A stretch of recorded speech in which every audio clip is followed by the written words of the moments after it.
welcome back to another episode of EraBody's podcast, where generations collide and cultures combine. And today we got a great show for you. We got Monsta with the fade. No, man, he changed his name to Governor Monsta. Governor Monsta. He will be in here today, giving you his perspective on community, mentorship, and artistry. And you don't want to miss this episode. It's your boy, Ricky. And I'm the Honorable Darren D. Pernell, street speaker himself. What's up, Rick? What's going on, D? Man, Rick, I got to bring it to your attention, man. I don't know if you heard about this Level Up campaign, man. Oh, of course. Man, Rick, I was with you and you could hear about certain things, but when you in the mix of it, man, you had the kids excited. You and your beautiful wife, y'all had the kids excited yesterday. Man, when you say level up, you took it to another level yesterday. Those kids' experience that y'all gave them yesterday, Rick, I mean, amazing. Every kid smiling ear to ear. Even the adults was wild. How do you go about building that in participation in on your events that you give? First, I want to give a shout out to my wife, the executive producer of this show. A hardest working woman in show business. Exactly, Miss Shauna Webster Joseph. You know, and without her support and being the front runner of the Level Up campaign, none of this wouldn't be possible. Men, I keep telling y'all, I keep saying it. You judge a man by the woman he picked. Some of y'all have to admit you picked wrong. You have to admit that. So, with her helping organize this thing and the kids yesterday, man, it was what, 40 kids? Yeah, we had about 35 kids. 35 40 kids. People total. 40 people total. Yeah. You know, including the adults that came out and supported this event. And partnerships are so vital to the development of young people. You know, a lot of what Level Up campaign derived from my past. The things that I wanted to change for a child who may already be in my position, or someone who may be headed to the position that I was in. Right? And my wife, she helped me create the concept, right, to bring it forward to different people, because I didn't know how to get there. Right. You know, we both come from an artistry background, but we wanted to give more. We wanted to make sure that these kids got firsthand experience to see what change, what impact looks like from a different lens. And partnerships makes this thing happen, man. It's not a one-man show. When I say sitting in the box, in my childhood, I don't remember me sitting in the box nowhere. Mm-hmm. We actually went to a game and we sat in the box. Yeah, in a box. Seeing is believing. Mm-hmm. So the eyes and the belief of these kids that not only am I sitting in the box, well, you know, you sitting on TV, you hear guys say, I want to go to the game. Yeah. You think you about to sit in some seats. Yeah. And I think that in their mind, they was going to sit in some seats, but they got the box treatment. Yeah, the spread, or whatever. We're not used to that. One hamburger at a time. And if you went to the old Saints game, peanuts, and he threw them to you. Nah, they had a spread out, y'all. I mean, the spread had everything on there. It was party Thanksgiving, y'all. The table was laid, everything down there. And the lady had homemade lemonade. Yeah. So the catering, you know, all that's part of the experience. Yes, indeed. You know, a lot of us, you know, growing up, we don't get experiences to go to sit at games and get the roll-out carpet, right? Yeah. Them people treated us like royalty when we were there, but all based on partnerships. It was our partnership with Strong City Tulane. That's an organization that was created within Tulane, who navigated to us because they wanted to, well, first of all, they liked what we were doing in the community, and they wanted to give our young people the experience that they felt like they should have. Right. Every young person should be exposed at a young age to something that can be life-changing for them. Right. And we were grateful to get that opportunity to do that and, you know, give that opportunity to other young people. You'll hear me say this a lot. Sight changed everything. Seeing is believing. If you don't believe in even, I don't care, in the summertime, if you had to take your child, if you got a little money to go from New Orleans to Pensacola, to New Orleans to Dustin, to see a beach, to believe that you can have this or whatever. The great Deion Sanders said when he got to Atlanta, when he was drafted, he saw black people in high places. Mm-hmm. The sight is everything or whatever. So for them to know that not just, you don't have to be Superman, you ain't have to, they probably didn't know who you were, But now they believe that I could do the exact same thing, whatever sort of belief is there, and then a sight was there, or whatever. I only have one complaint. What's that? Them small cups they gave me for the lemonade, I kept running. I'm like, I asked, give me a big cup. Give me a big cup. Look, that's out of my hand. Yes, two lanes. They said we was coming with kids, so they gave them a kitty cup. Man, I swear, y'all, the lemonade was homemade, and the lady, I just said, give me a big cup, because I just running or whatever. But it was an amazing and I event. heard you too. And at the event, y'all, we had good seats. I'm talking about Tulane Stadium is built. It is built like you want a stadium. Man, we could see the game. You could see everything. They actually won yesterday, and the kids were so excited. So that's what I get from just starting our nonprofit Enhanced Foundation, learning from them who have a foundation. And like Rick said, partnership is tremendously working together. But you said something key. You was about something. And you got with somebody that saw you about something, and then you just growed you or something. They ain't make you somebody. And I think what a lot of people mess up is, whether they sign record deals, I'm going somewhere, people, you want somebody to make you. Listen to what he said. We already had a foundation. They liked what we was doing, which means I was already doing this. You saw what I was doing, and you helped me notch it up a little bit. You got to be doing something. A lot of times I run into people, they ain't doing nothing. They think just talking it's creating impact. Yeah, it's creating impact now. We see that a lot, but that it starts there. It starts with talking, but it's talking to your people, right? It's talking to your partner or whoever gonna help you develop that idea into something. I said, think it, say it, hear it, do it. Yeah, you gotta do it. So it does start with the word, right? Like I said, it starts with the word. There's a thought and a word, right? But a lot of people sometimes they prematurely talk to other people, and then, like you say, where's the work behind it, right? And not to before we end the interview too. I want to give a huge shout out to our newest partner. I'm gonna give their names and then their organization, because without them partnering up on this event also, which is Fiji and Chad, this was a great opportunity to get other football kids who's into that recreational sport involved, and they showed up and they appreciated it. Right. Not only they got to eat and sit in the skybox, they also got to sit down there and shake. Well, not sit down there, but as the players was running through the tunnel, they got to dap all the players off. Yeah, that was exciting. That's experience. Yeah, man. Like you say, they got to do that, and man, like you say, it was an eye opener for me. But I already know you do the great work. So that's why I wanted to this segment to be 100% about the great work, the Level Up campaign I'm doing. And man, you got to do something, all right? So they got a lot of people in cities across the United States complaining. We can complain about the problem all day. The complaint line is full, it's packed and stacked. The action line is the line that need attention, and we give the complaining line too much attention. So this, I want to give you and your beautiful wife, which is my sister, the hardest working woman in showbiz, your flowers on this day, man. I have seen it in action, y'all. And if you're not with the Level Up campaign, let them know how they can get help out, contribute, and sponsor or do something for the Level Up campaign. Like I say, this is not a one-man band show, right? We could use all the support we can to continue to thrive and develop our programs and organizations. And you can do so, get involved by visiting our website at www.thelevelupcamp.org. And of course, if you want to follow us on social media, we are The Level Up Camp on all social media platforms.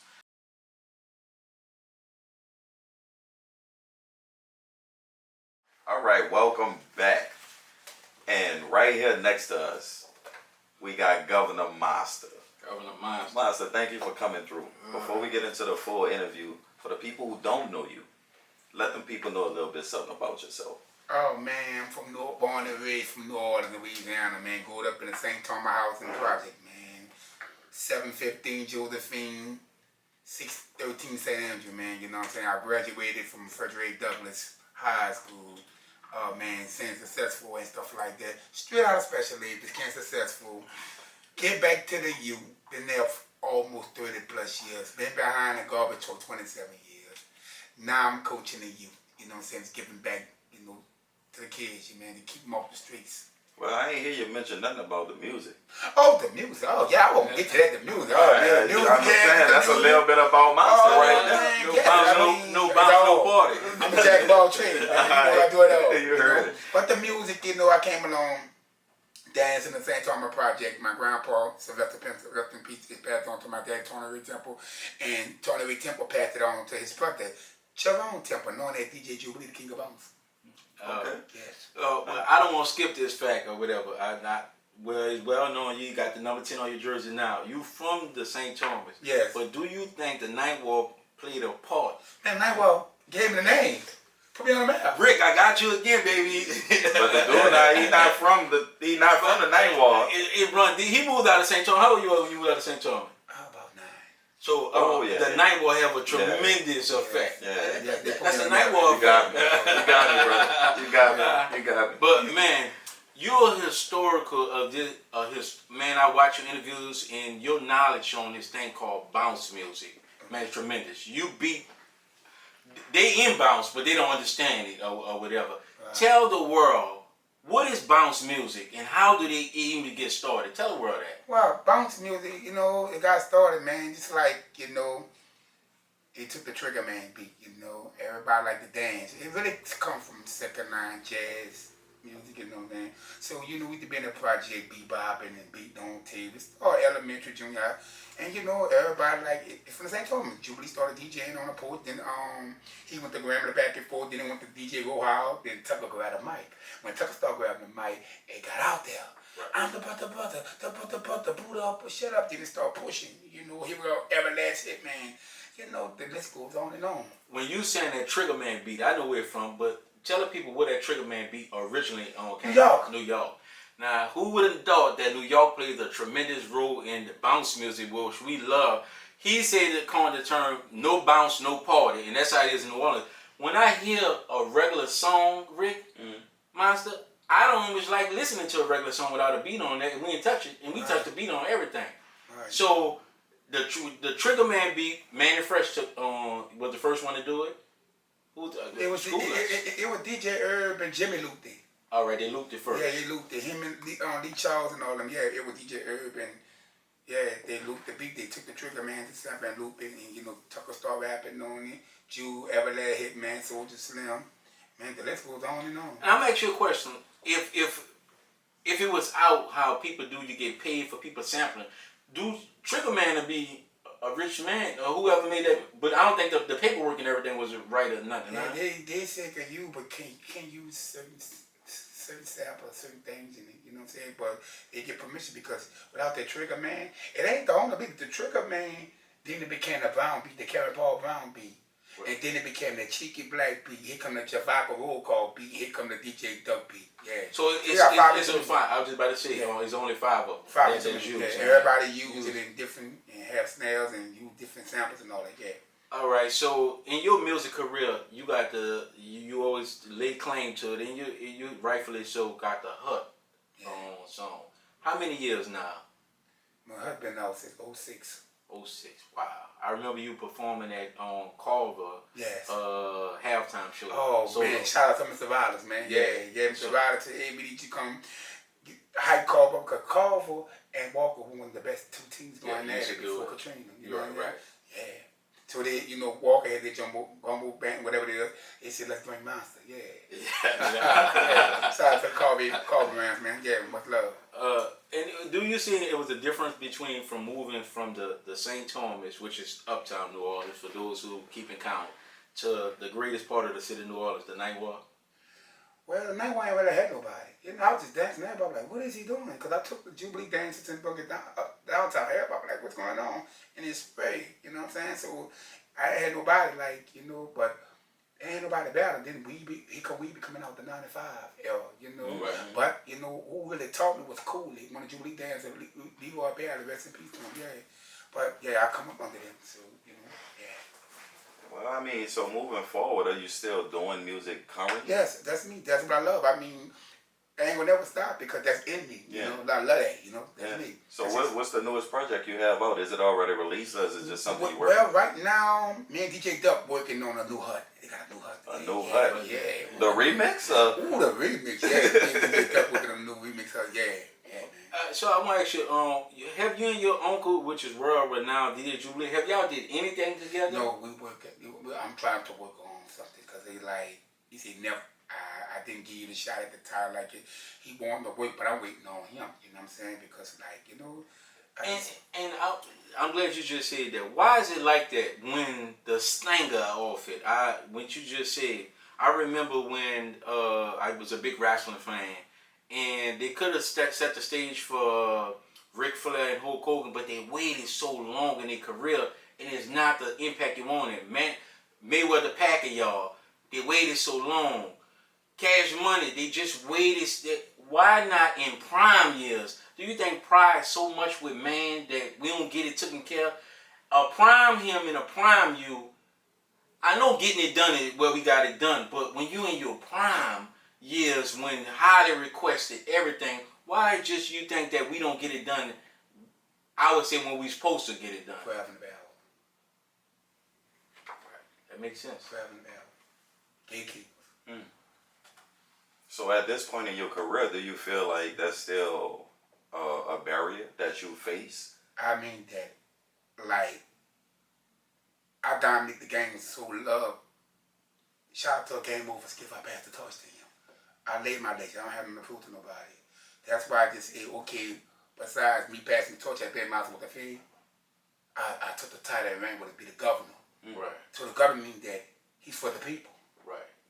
Yeah, I mean, I know that you don't have the same heart, the same feeling about gatekeeping. But I'm talking about for as you and feeling like you're going to get this breakthrough on this next Hut remix, right? Like, do you feel like there's still those gatekeepers that was in the game that can, potentially stunt the possibilities of that song? I mean that the gatekeeper, I'm not tripping because it's the people. I got to make the people satisfied. I can't say, hey, put this CD out. Oh, Monsta, when the next song coming out. I can't get mad if they say they don't like it. I have to go back in the studio and go make another song. People always point fingers like, a lot of people might say, oh, I got 300 mixtapes. But where's the song? Where's the song that dedicated to the people? If they just love Heart, I can't knock it. You could try to do any other song. They just stuck to Heart. Like everybody was stuck to Billie Jean. Everybody have a signature song they stuck to. Yeah. Like Maze. We all want. Somebody stuck to something. Right. I don't care, Manifest come back to the old way. They stuck to back that thing up. They stuck to BG Volume 2. They stuck to that. So is it the people, like, your audience, or are you talking about like the DJs? Is the DJs the ones who break the records? The DJs supposed to break the records, but they not breaking records. The DJs gonna favor themselves and who they gonna promote. If the crowd is different, because if you got a young crowd mixed with an old, it's gonna be problems. You got to up your age. If it's 30 on up, they know what type of music you want to hear. It's 30 on down, they won't hear Young Boy. I'm not trying to be 45 and go see Young Boy. That's not my era. He's not talking about nothing. What Pac at? What Rakim at? What Scarface at? That's my era. Gotcha. So I'm gonna ask you on question. In the status of where bounce music at, why haven't it taken off and go nationwide? We seen Drake, Beyonce, them sample our stuff, but why haven't local artists, and we have put bounce on the map? People hear about it. I didn't been in other stations they played it, but why have not it took off? Because it started with the leaders. Percy Miller, Brian Williams. They know all the talent down here. They gonna give people a shot, but they say Jermaine Dupri, Jay-Z picking you up, the city gonna ride. Right. It's because they keep, like you said, all the talent that we have from LSU, from all high schools, why they don't play for the Saints? Gatekeepers. They don't want to see nobody shine. And I heard you say this also about Cash Money, the deal that was on the table with Take Records and Cash Money. Yeah. Do you think that would have been major? It would have been major because, you see, University wanted Cash Money for gangster, whatever. They wanted Take 4 for the bounce, for the dancing. It wasn't going to be the best of both worlds. Why? So why would you think they'll turn something down? It's like a slam dunk. Me and my dudes get on or whatever. But it's a crap in the barrel. It's baby way out of highway. Man, that would have been nice, man. And that deal took Cash Money to the next level. Imagine what it did. Because they took it 99, 2000, they signed the deal. And then Tommy Boy came back and grabbed Take 4 in 1999. But it's all about gatekeeping. Who's loyal? Who messed over who? Every artist, someone they just net, but who put up the music? Who put up the videos? Who have the rights to the music? So when people talk about publishing and masters, they didn't put in no money. Right. And this music thing, I have seen some guys that they more in the gangster world with UNLV. The Tech Nine made a video the other day pleading with his brother to come back to reality. You have any words for him? Well, I respect Tech Nine, and me and Tech Nine talking in Houston, and we just came home. You know what I'm saying? And yeah, you know, he trying to get him right back on the track. Right. Everybody know that old music never died. It's coming back because the new way it's not working. Everybody looking for. If you go to Dallas, you go to San Antonio, girl, let's go back to thing. Girl, what's up while you tour? They'll play the Weebie. They'll play Jubilee. But the new music, it only lasts maybe 3 to 6 months. Right. It's gone. You don't hear no more. Because nobody not making classic music, feel-good music. Me and Rick was talking about it that right now, you don't even see good. Remember how they had good R&B songs? Yeah. Most of those guys that's in our era, they went to church. Yeah. And they got the experience with singing. Casey and JoJo, Yeah. Joe and B, all those guys, Case. Right. They come from the church. Yeah, Whitney too. And Whitney Houston, all of them. Yes. Which if you want to go back with the Temptations, Yes. all of them guys, the OJs, they come from church. Right. Now this generation, the reason why I don't think they got they don't know how to perform well. They can't write songs that last. No. When they get married in their 20s, they get married off of our songs. Yes. That tells me nobody's been writing songs in y'all era. Yeah. Yeah. Everybody's getting on the mic and they'll just take the lyrics and then sensitive they want the studio and then chop it up. But everybody, you know, like you said, not right. You know, it's the words about talking about sex and mothers and that's what it's about. That's what that's what it's about. You got the children like, what happened? They don't have no La Bow Wow. They don't have ABC. They don't have all that. Yeah, they don't have plenty money, you know, money, some more. They don't have that. Yeah, everybody on Demon Time is what they call it, huh? And then, well, drill music. When you say Demon Time, it even come down to like just singing. They need the production and all that. I seen Monsta, no production or nothing, fresh out of the car. I remember we was on the West Bank. You probably almost remember this. You didn't perform so many places. West Bank, it was the event that they have. And the park packed and stacked. Super Sunday, West Bank. Yeah, Monsta fresh out of the car. She get black on the stage. She had dancing. She told him, hold on, Monsta, fresh out of the car. Yeah. No production. Yeah. It's like if they don't got the production and nothing, they can't perform or whatever. Back then, get Whitney Houston a microphone. Move out of the way. Yes, because she raw talent. Raw talent or whatever. And today, they need the lights, the camera, everything to distract you from how untalented they are. Well, that's pretty cool. And now I want to try to transition over, you know, a little bit because I heard you also mention when you started the show that you work with young people, right? What was your reason for actually wanting to give back to young people in the way that you do? I saw my father love me. Saw my father raise me. And a lot of kids are growing up without father figure. I grew up in a Boys and Girls Club, downtown Boys Club, 37 North Rampart. So the kids don't have no love, you know. So I played football, won championships and all that. So my job is now playing to my pro. So man say, hey man, take that talent, go coach some well. Go coach one of the parks. And I want to show the kids that, hey, you could be better because the kids don't have nothing to do, you know. But they have parks they could play, you know. Shout out to Nord. And another candidate like Helena, she helped me out a lot, man. The lady helped me out a lot, man. She come to me, hard, Blair, them people, and City Hall come to me like, we need your help, we need your support, because we know you down for the people. People thinking like, nah, man, I'm for the people. Yeah. When I speak, they think like, y'all, if you come here, hey, what can you do? What you need? What the kids need?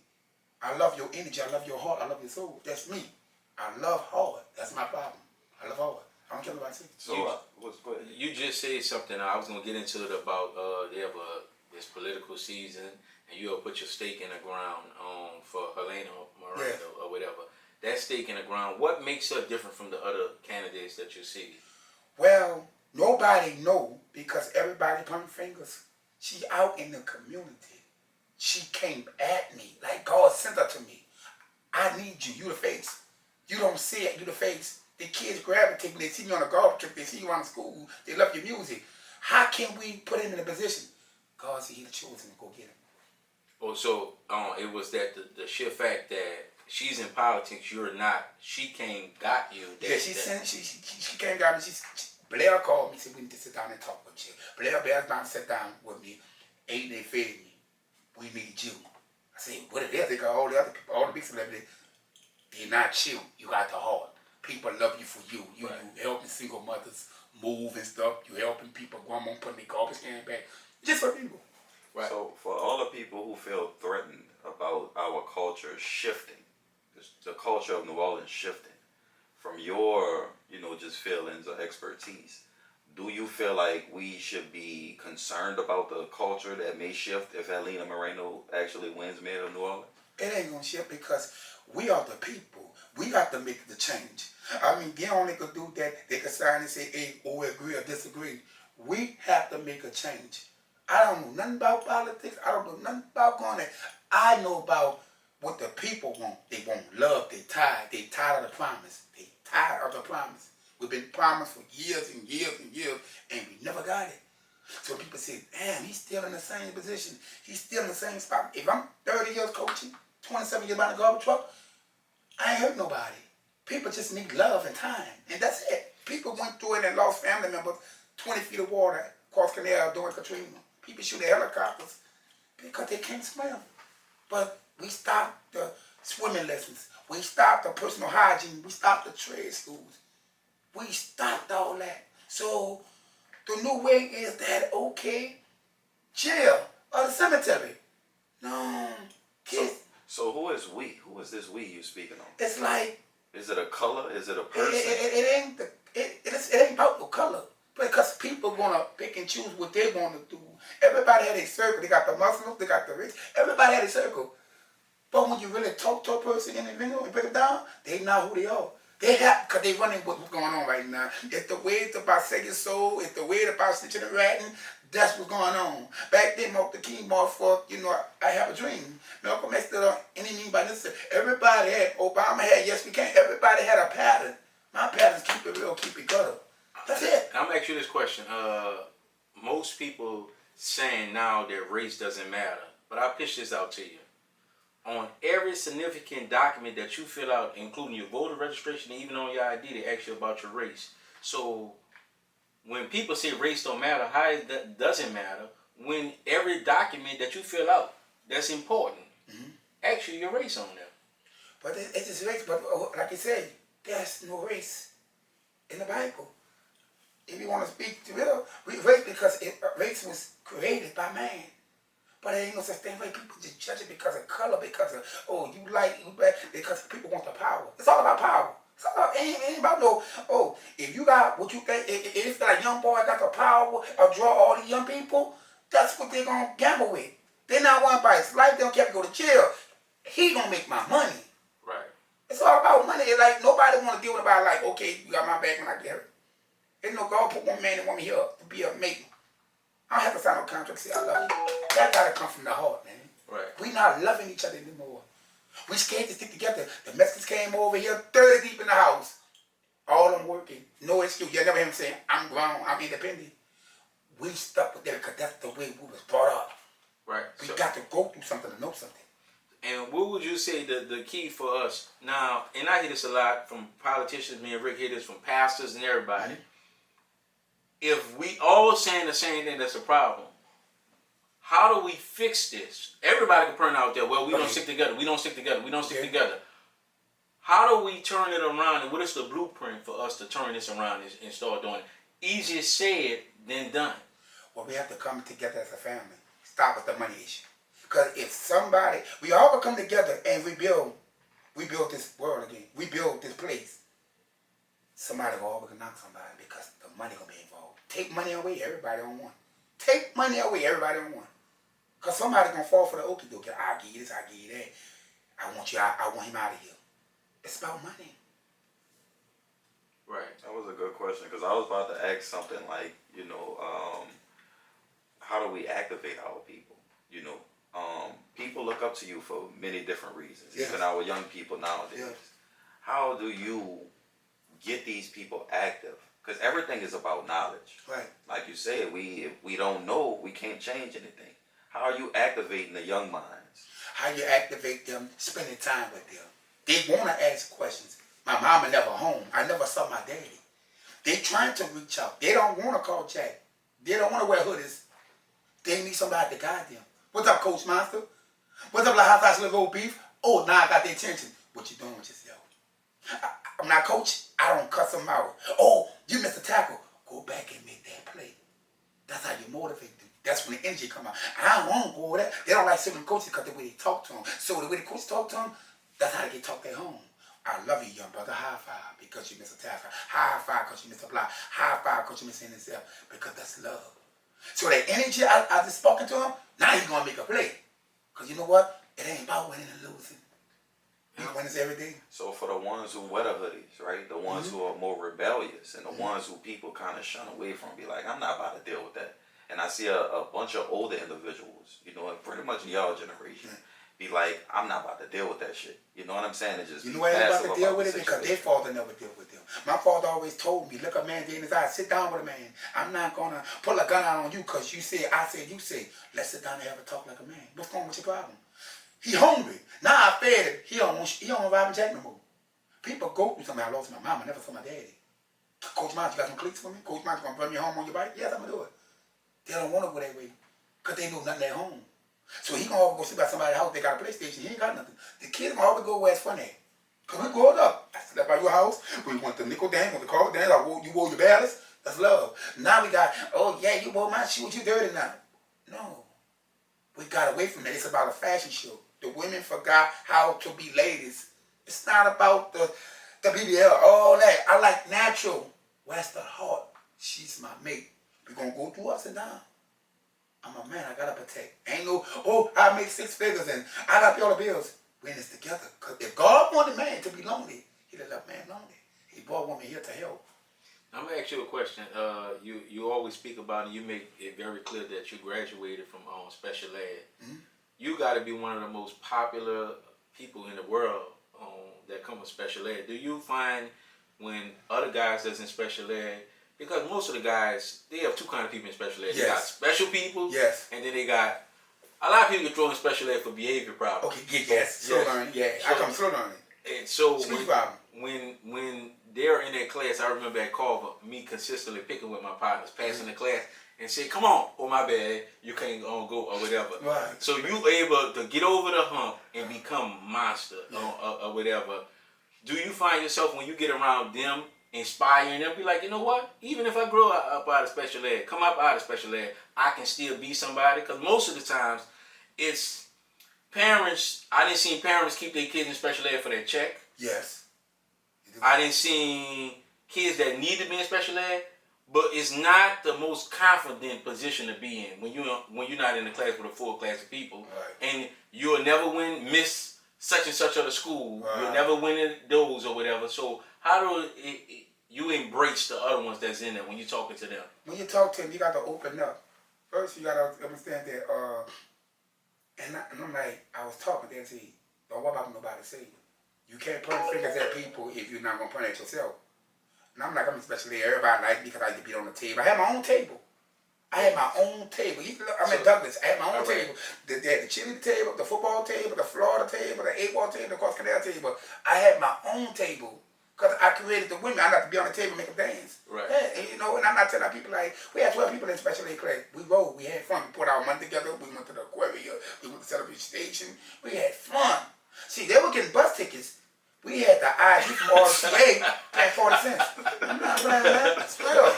So, hold on. So you wasn't on the school bus where they had to send you to school. You was one of the ones that you can actually catch Rita. Yeah. Rita and the RCA, and you pay 40 cents to catch the bus wherever I go. Oh man, that's nice. Yeah. So, and when you was in school, you played football too, yes. right? So how did that go about you being? Was your other classmate, I'm trying to see, were they inspired by you being popular, you getting the girls to dance, and you on the football team, put you in special ed? Right. So how your classmates felt about you? But they felt comfortable because they feel like they know once I finish my work, once I finish my work, I like to entertain. So the teacher said, man, how to get him to be quiet? See, because I finished my work, I had to be quick as I finish my work. They just let the be around me because I was fun. I had it back, I would fight for them and all this and that. When they come out of school dance, they come out against me. That's why they joined the rhythm. It's doing it. So they were fashion back then. Oh, they wanted the red boy with the cat eye with design hat, you know, with the, no, they don't want no, girl, chop him out the head off, he can dance.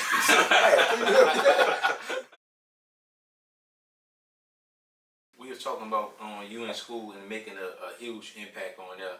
And what was the dynamic that you noticed from? You said you grew up in the St. Thomas, and then you migrated to the Ninth Ward. What was the biggest dynamic that you had to hurdle? Was you getting bullied? Nobody say nothing? No, people be Joe, he might see her and all that. No, I know entertain that. But why to get them mad, entertain them. Dance. You know, yeah. That's why I get them mad. Because I already know if he dance, he going to do a whole circle. The week to be bad and flexing and everything. Hey, that's what part of the world. Because I've been around my dad and my grandpa, set around music and all that, jazz and all that. Yeah, I've been around me. So do you feel as though like, and I thought you was before I knew your story. I thought you was from the Ninth Ward until I got the whole story. Yeah, St. Thomas, where it started at, you know, dancing and stuff. Yeah, move that 9 Ward. Yeah, 9 Ward carry me, man. 9 Ward start pushing in 716. Everybody, that 9 Ward carry me. Yeah, they carry me. Yeah. So now we coming up where we see the dynamic of what's going on in the Social Aid Pleasure Club. What's going on at the schools? I heard you talk about they took the books out of the schools. Yeah.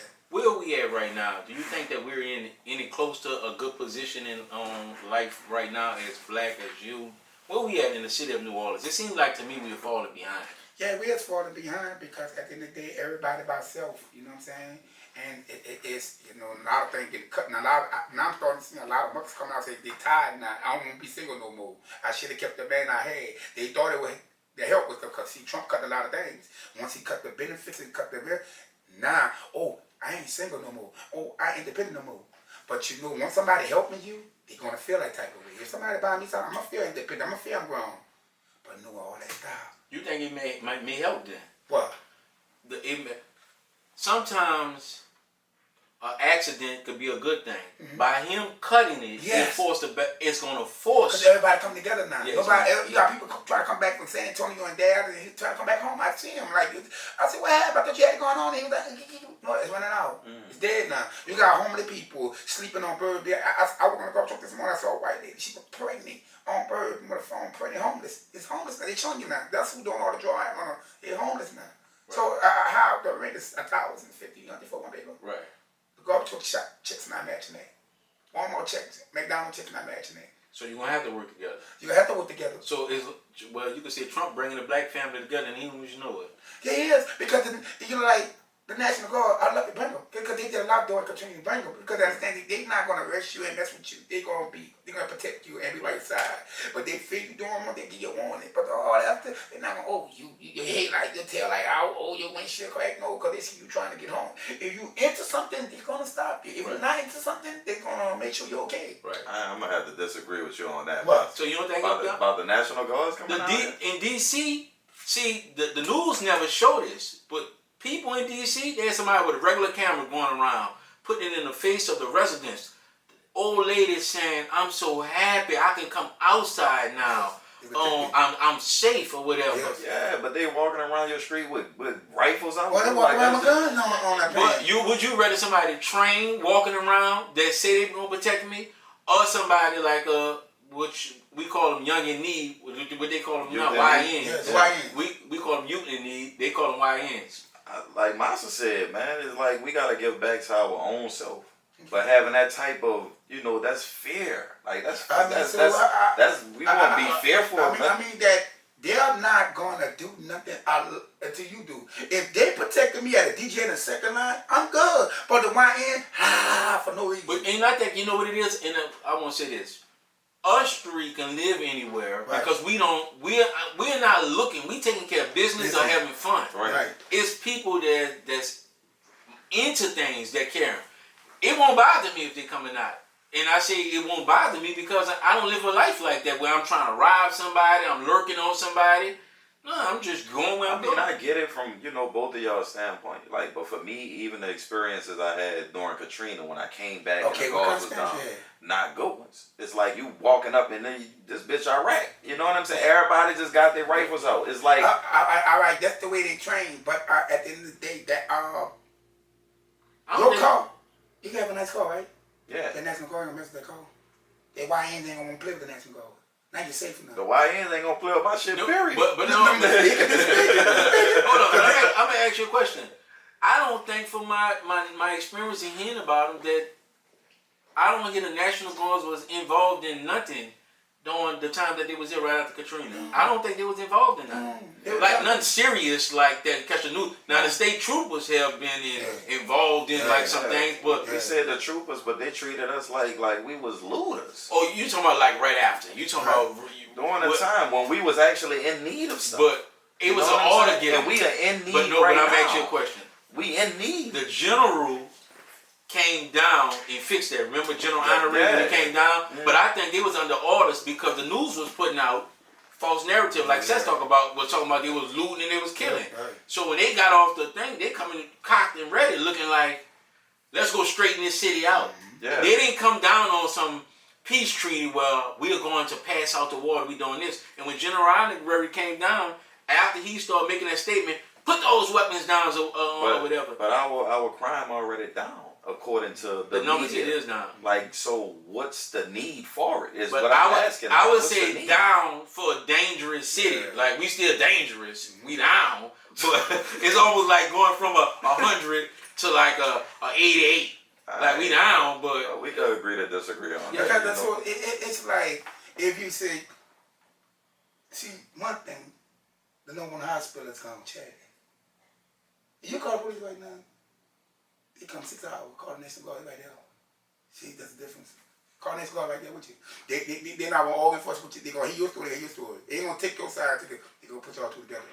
They'll break it down. You go, you wait. You're not going to slap a wrist, you say, here, I'm going to give you a ticket. No, their job is to protect us. So the last time you know PD protect us. I wait. Now, I'm going to ask you a question. Since now you have elevated from just Monsta with the failure to governor Monsta, so I have to ask you some politician questions. What going on in the jailhouse from the sheriff perspective, they was let out from the news perspective, they escaped to releasing a man we NOPD Act. Are our two top law enforcement, are you comfortable and satisfied with what we've been presented with? Inside job, man, no. You saying it's an inside job too? Yes. Anything like an inside job, you have to plan it or plan it, you know, until at the end of the day, if they corrupt you, to let them out. And it was, because it's wrong, election time, man. They got to do what they got to do, man. Before anybody leave out the office, no one going to get elected, they got to do what they got to do. Some people put their life on line, like, hey, if I get fired, I get fired. It is what it is. You know, inmates having sex with deputies. You know, big on them. How the drugs affect them? They give them back there to them. Right. But New Orleans, if it have been so dirty with politics, what would make you get in now and start speaking out for it? Because according to Malcolm, I listened to Malcolm X speech, and he said, show me, I don't know if you heard this from Rick, he said, show me in a white community where, and I see this a lot in their community, where a white comedian, a white entertainer is on the front line as a speaker on who would be the next person. They let their professional people pick their people and other people stay in line. So he say only in the black community where they get entertainment, and he call them play entertainment because they paid for play. They pay them to get on the front line and draw confusion. Right. So why now hop into that seat if you just was an entertainer and you don't know as much about politics? Why jump out there right now and go so hard for it, knowing that you may pull people in the wrong way? And you just admitted like you don't know that much about it. But when you say vote for Elena, 25 votes might pull and say, well, this is what Monsta said. And then we find out 4 months down the line. I could vote. You know, some people say go out and vote matters. You can vote for anybody you want. See, the word is you got to make promise. And see, you got to put in your work. If your promise and your words don't speak, they're going to forget you. They're going to vote. Because at the end of the day, I've been around the city too long. I know them. I know them personally. So when things don't go right, they back to each other. So when they were having fun, it was cool when they were winning. When they get caught, they bring them down. Hey, I ain't in it for that. I'm in it for the people because I can't turn back on my people. Everybody know me. I can walk through right now. I'm on the garbage truck. I can't be doing nothing stupid and people are catching you out there. I have a platform. No. Can't do it. and you have been into it. If you had to tell me, our good brother of ours, he's been in the news lately. Our brother Byron Cole. We can't deny him. He's our brother. Okay. Your relationship with him, it seems like it's on, it's off again. You have to put out messages, bold messages for him. Why is it on again, off again? And sometimes you have to put out bold messages going directly towards him. Well, Byron want attention, and he want it. You know what I mean? He have a valid point, but Byron want to do what Byron want to do, and see what the problem is. He never had father figure. Byron a sweet talk kid because he think he know the game. Some people slick talk, but me putting up to Byron, he's not Byron. He humble. What's up, Byron? I don't mean no harm. He like an attention. He attack who he want to attack. He been around. He know who used to do it with him, hung with him, get down with him. That's why he gets exposed. That's why someone back up don't say nothing, because he know him. He don't know me. I only know me while I went to school dancing. He don't know my personal life. I know his life. It's difference. So if Monsta know too much on me, I gotta be quiet. Right. He find anything, we go put up my record. You go put up my Keyshawn the jump bag. Go put up. I tell everybody, put up my history. My history is gonna tell you who I am. People don't like you put up the history. Ooh, man. Right. I always say that the brother is a smart, intelligent Yeah, brother. Yeah. It's this delirious in the way he's not gonna attack a real man. He'll find a way, he's a way, sneak away. Why want me? He's not gonna tell me, because I'm not gonna sit there and fight by him. I'm not gonna put my hands on him. It's a way to talk to him. Sit down, Byron. I'm that person. Hey, boy, ain't gonna be all that. Because he get away. When he a man first, a strong man, he's back down. He feel like this man is educated, he can run circles around him. Right. See, Byron's strong. He know how to get certain people. A strong plus strong equals strong. Right. There you go. So where do y'all relationship stand at this point currently? Well, I don't have nothing against him. I just don't like that cussing women out, fighting, cussing the girls out. I don't tolerate that. Because in the day, the men allow that and they're a part of that. Because I don't respect my mom, respect nobody women, I don't respect women, period. So at the end of the day, if a man can respect and cuss kids out, he don't care. It's anything that's bound to happen. You gotta shut that down. All of them say, yeah, bro, you with Byron. Y'all not helping me with Byron. I said Byron down. When we had when they gave the man, you get a man, the bill to stay up the brother. Mm-hmm. Man, Byron boycott. I give Byron $10. Hey, Byron, $10, what you go? Still Byron got another store. Byron wipe the man too. And that same store and bought a bill. Wow. That's That's a hell of a story. That's a hell of a story. Hey, like that. No, listen, Byron, you could have went to Broad and Bank. You could have went to Blue Store. You could have went to Triangle. Yo. So, and I have to give you your flowers while you're here. I have to say, ever since I'm older now, ever since I've known you, have been a man's man and have been speaking as a man, speaking up for men. And even when we fought to get you guys the 50 years from hip hop, when you stand up at the event and you talk about it, it's always dealing with men rising to the occasion. Yeah. So I have to respect you, and I always appreciate and admire you. You have never backed down from men need to be men. And I never met your father, and you always talk about how your father and your uncle, they'll lay a knuckle to you if they had to get you back in order. You'll say, it's tough. I mean, it showed me love. You know, some people live in fear. I lived in tough love. I didn't go back and forth with my dad or my uncles, my daddy's friends. They'll bust my head. They'll put their belt on. So, Rick, I'm going to ask you this question. He said something, instead of fear, he said love. I was feared of my mother, I can say, of her ass whoopings, because she was an ass whooping champion. Right. I used to steal out of Kmart, and when I was running, I ain't really worried about the police.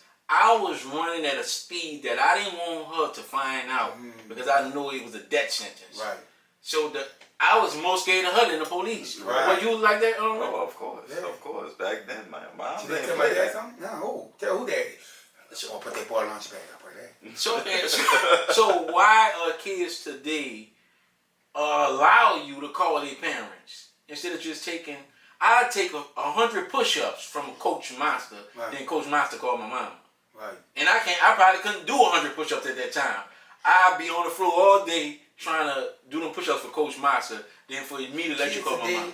They don't get whooping anymore. They don't get chastised put in their place. So they go around by the easy person, they get away with it. Oh, put a slap on the wrist. No, me, I don't. They ain't know one thing. I'm not gonna play with you. Come to practice, shorts up, cleats tied, be ready to work. But at the end of the day, I hug them after practice. I talk to them, what's going on. They tell me everything because they could open, even the cheerleaders, the sisters. Oh, that's not our coach. I was at Goretti, and I had given $1 a piece. They would go buy some chewies with the little cheese on it. You don't like that coach? That's our coach. That's Coach Goretti. Hold up, I'm Coach Monsta. But they took the whole park name, called me Coach Goretti. I don't know about that coach. He. So she started bringing more cheerleaders. I became friends with him. We gonna cheer for Coach Goretti because I bought them some chewies. Yeah, that's real.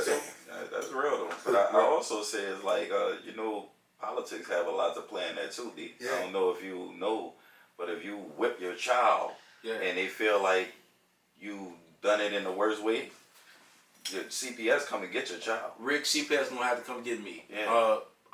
They got a great episode of Bill Cosby. You know he's not one to curse or whatever, but on one episode he told Theo, I brought you in this world, I'll take you out. That's the parent I am. Right. There is no law that man can make. If I feel as though my child need ass whooping, it's gonna start where he need to ask. If it's in church, if it's at Save Our Youth event, wherever it's at, I'm with my child if I have to. Mm-hmm. That's the type of parent I am. Take me. Yeah. If we're gonna have to go. They don't mind taking you. Get the silver Chanel's out because I'm going for a ride. They got different laws, and everybody's laws got different laws. And that's true. You saying everybody got different laws. But the way I do it, like, you know what I'm saying, I don't have to whoop them because I sit down and talk to them. Right. They need hugs and all that. They need high fives and all that. They don't get that at home. Yeah. They've been abused and nobody won't be bothered with them. And kids got to use last year uniform for my friend and family.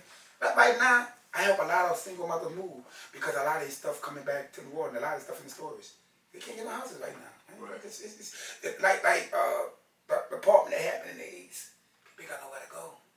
People got to be gone out of town in November and the Wiggles. Got to be gone. Where they gonna go? Yeah, so I seen you took a picture before I get in this next segment. I seen you took a picture backed up by Tyrone Lane. Is it still like that? Yeah, the grass still like that, yeah. The grass, and we talk about the cleanup. And Helena promised him to get all that back on track. Yeah, because at the end of the day, it's overdue, bro. It's like nobody want to work. The men gonna live on the women get on work. So when you saying work, and it's another thing. When you saying work, is it I think that we have worked long enough that we know what a fair wage is. Hispanics are coming in, and this is one of the big problems. In Hispanics, we have nothing against you guys. Okay. I want to stand firm on what I'm saying. Right. $10 to you on a job that I've been at for 10 years and now I deserve 19. Okay. Any businessman, the reason why Nike moved his factory to China because I don't have to pay nobody $18. I can pay them $2. Don't have to worry about OSHA laws and none of that. And I can get away with making the same shoe for cheap. Right. So now Hispanics coming in and they may take what me and you have been doing. Now we deserve 18. He willing to take $9. Right. So that's illegal. But if you're willing to take it, minimum wage right now is $7.25 if I'm not mistaken in Louisiana. It's $7.25. So for the $7.25, he go up and give you $9. You just hop the border, come over. You taking a $9, and then you put lazy on me. What they gonna do? They gonna send money over. Yeah. Taliban, warm up over, and they gonna send the people over. So they good because at the end of the day they gonna left 13 in the house. All them making $9 an hour, they gonna pay bills. But us, only one person get the first check, they gonna cover their bill, and everybody's gonna freeload. Yeah. So I think somebody want crawfish, somebody want casino, somebody want Caesars. You got a second line going on. So up. Mexican got a whole park going on with soccer field, all kind of uniforms. So our Hispanic brothers and sisters, this just is us pointing out different things between us. It's nothing against you. We stand with you when we can, or whatever. So we have this segment that I'd like to walk you through called Do You Remember?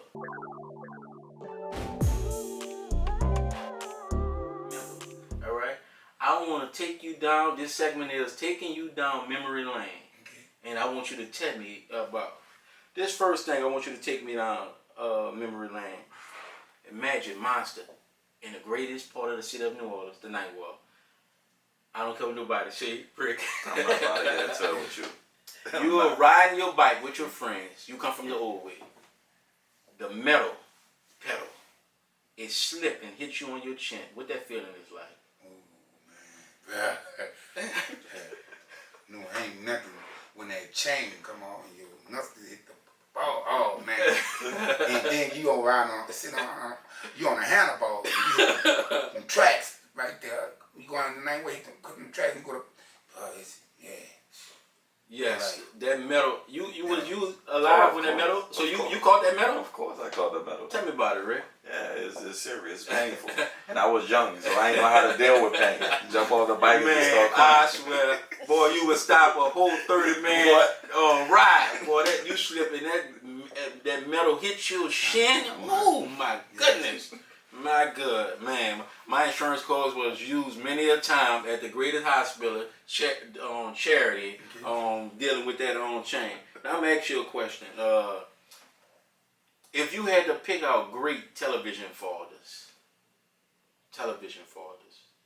would it be Uncle Phil from The Great Fresh Prince, Bill Cosby from The Cosby Show, James Evans from Good Times, and you had to choose of being raised by one of those fathers? I'm going with James Evans. You going James Evans? Straight James, cause you know why? He ain't worried about it. You know, Uncle Phil gonna set the tone. He gonna take care of Carl to give him the best of money. James was down to earth. He ain't worried about the money. He ain't worried about nothing. He worried about the family. He ain't worried about nothing. He stuck on. And the Rock show. The Rock. Yeah, I remember. He worked the on Rock. the garbage Yeah, truck. yeah. He did everything he could to save his neighborhood. I remember that gangster came in there and Yes, he was he gonna shut it down. Yes. But I will say, I'm going to James Evans. I'm going Uncle Phil. I like Uncle. Back it up. But James, he different, bro. James old school, he bite, like he didn't play. If you would have asked me ass whooping wise, James Evans gonna give out the biggest ass whooping. Yes. And he the first man you actually seen whoop somebody on television. Mm-hmm. When he take you in that back room, it's over. Because he like, Hillary, Ashley. He didn't play about them. Mm-hmm. Oh, he didn't play about them. Yeah. What? My daughter, what? Who? Yeah, he hard on Keith. I hate it. You know I hate it. Good times. I still don't like why. It's overwhelming in the just poor and I'm gonna be poor. They can find $5,000 and she won't take it. My grandmother, I never heard curse in her life. Right. And I'm not lying to her, adding the way of taking her land. Guess what she not, if I find $5,000 and I ain't took it from nobody, I just found it, my grandma not going to say, let's go find our food it was. Yeah. That's how the Evans family was. Florida be on there. We are not taking this money, James. Get it out of my house. And this just driving you, going to be poor forever. But that's the way. When she did, nobody in the Project Monster. You talking about the Project Monster? Come on now. She was for the people. She was good. Monster, St. Thomas Project. You telling me $5,000? Who gonna turn that back in? Turn what back in? Exactly. Where it come from then? Wherever we would have found it from. We just got lucky. Sometime in the project, you actually got. I found $1,000 in the project one time. Well, not nothing in the project somewhere. I mean, I understand, but we taking that. Right. Not Florida Evans. She gonna figure out a way. I'm like, you know what? Turn this shit. You know what else? If she do, she'll find and turn in. But she gonna get blessing because she gonna get reward. That's the way she was. You know that? She was different. I still haven't seen her get blessed. Right. I ain't never seen her get blessed. And then you know they were about to get moved out of the project. Right. She was messing with this. Her daughter was going with the guy about to go to the NFL. Keith, and then he got messed his legs up. I'd be like, right there. But you gotta realize it. But I'm glad she played that role. She showed you how to be a strong mother. But I think what she did was she overdid it with how good black people. She tried to portray black people as we just so kind-hearted. Come on now, I still don't like the Good Times. She played the way at the Good Times that she was strong. She played the role. Well, one thing I like about it, and I would tell you this, I don't know if you know this, she wouldn't accept the role without a husband. I would like to say she wouldn't accept the role. Now I will give you this last one. I don't know how instrumental you was in this. A lot of people around the world, you may not know, when we was coming up, we had this thing called Teen Summit. Okay. Every kid, I don't care who you were, you wanted a Teen Summit ticket. And I think the schools was involved too. They'll bust you there. Right. It was mandatory. I want to ask you, tell me about your teen summer experience. Do you remember? Just walk me down what it was Well, like. teen summer, everybody got ready teen summer. Almost all around schools in September. Everybody gathering, like, who gonna be there, this and that. But what teen summer brought everybody together. But when they had Stan Schofield, got it out of us. Right. Stan Schofield broke it down. You had us crying in tears. They had us like, we all won. That's what it was. Like, it's not about that, because they had everything. Everybody coming like, you going. Every school was into it. Right. Middle, high, elementary. And that's what we love to see. Everybody want to see their favorite artist. They want to see Lil Bow Wow. They want to see Mario. They want to see B2K. Usher was there. And it had Jubilee and Chop and let them move. And that's what it was, man. After Peter, but like you say, they changed that. Well, you think you went to teen summer before, Rick? I actually haven't. I haven't. Oh, so you do? What is it would take to get it back? What would it take? Well, what it take it back that right now to take it back. Well, you got a connection with the leader and the front runner for the mail. I mean, you put a plug in back, for us. You got to get with the teams and see what they like, because right now they'll draw the attention. You got to get somebody who's a leader, who the kids love, that's gonna draw the attention, because there's not gonna be.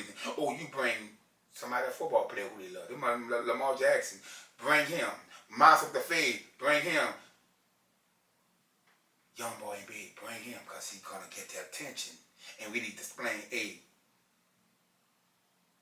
what's the difference from you now and back then, young boy? He changing. He don't want to be with nobody, because he see it now. We need. Well, them silver Chanels will do it to you. Yeah. And that's what we need. We need names. Yeah. Kids not going to let their names. They want names. All right. I'm gonna ask you a question. Are you agreeing to come back to be a friend of this show? Yes. All right. You heard from Monsta, and can you do us a favor? Write to our people and let them know how we can find you, where they can find you at, and. Oh, you can find me on Instagram, Governor Monsta. Find me on Facebook, Governor Monsta. Yes. And TikTok, Governor Monsta. Yes, that's how y'all can reach me. I want to let you guys know there was the great Governor Monsta, not Monsta with the fade anymore. I'm the Honorable Darren D. Purnell, the street speaker. Don't forget to get our book on Amazon, Business Brothers. Yo, Rick. I ain't gonna let you mess up this name, bro.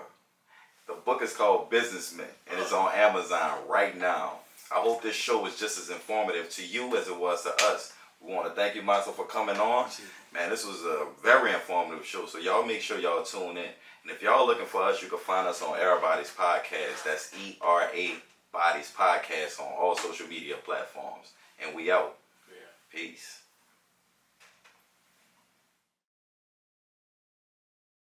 What's up, everybody? Welcome back to our double header. And right here, we have another candidate who's representing District D by the name of Beldon Baptise, a.k.a. Noonie Man.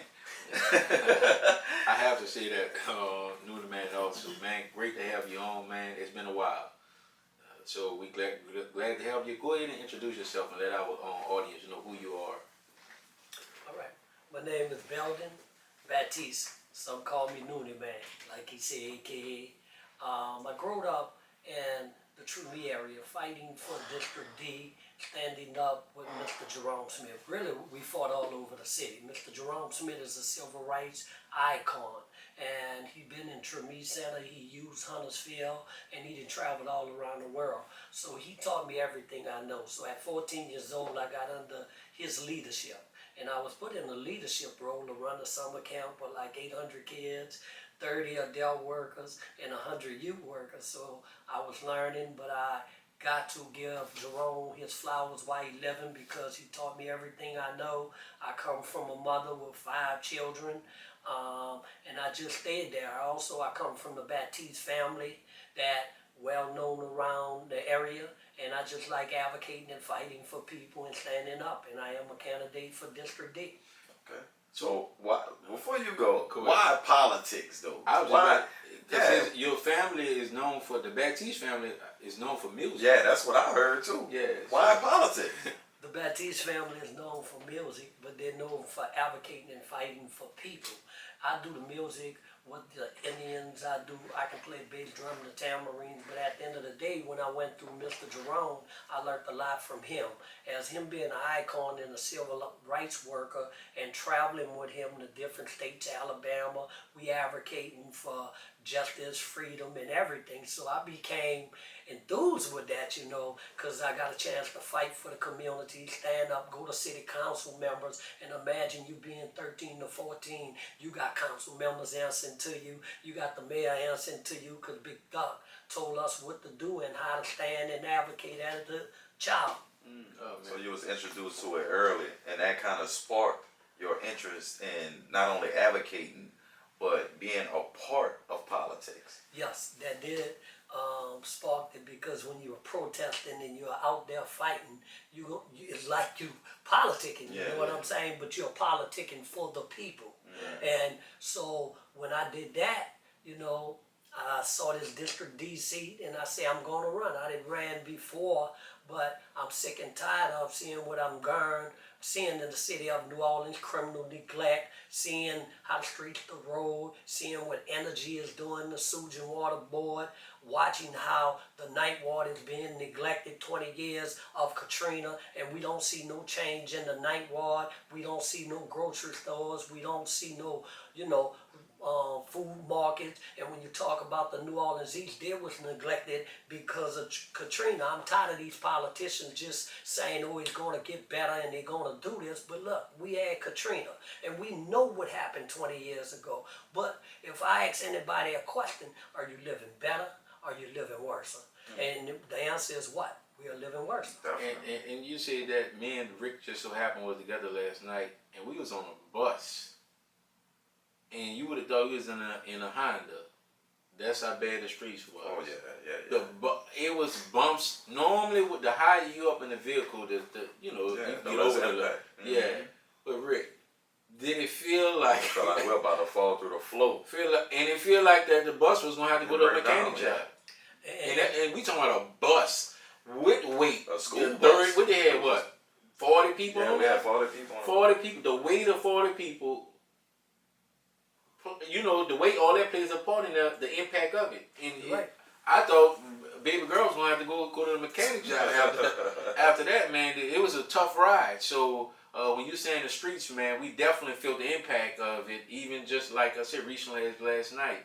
So you said you ran for this seat before? No, I ran for other seats. I ran for the mayor and the state rep. But at the end of the day, I'm looking at my district, District D. And when you become a councilman, you fight citywide issues too.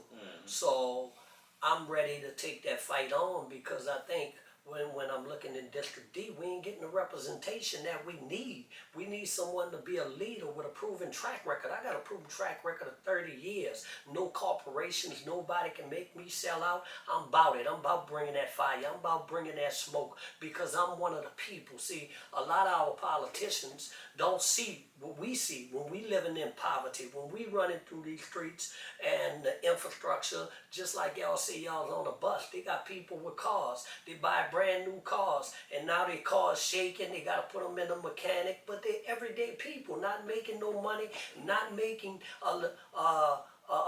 fully minimum wage. You know what I'm saying? So you keep putting your car in the shop. This infrastructure has been over 20 years messed up, but that ain't the worst part. They got $2 billion for every street, and every street was supposed to be repaired by FEMA. Now they asking for $800 million more.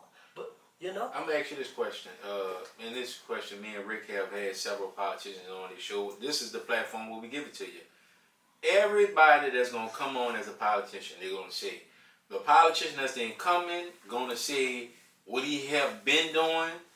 The politician that's coming to take his job gonna see what they're gonna do better. I'm 41. Rick is in his 30. How old is Rick? 35. 35. We have heard this story. This wheel gonna spin.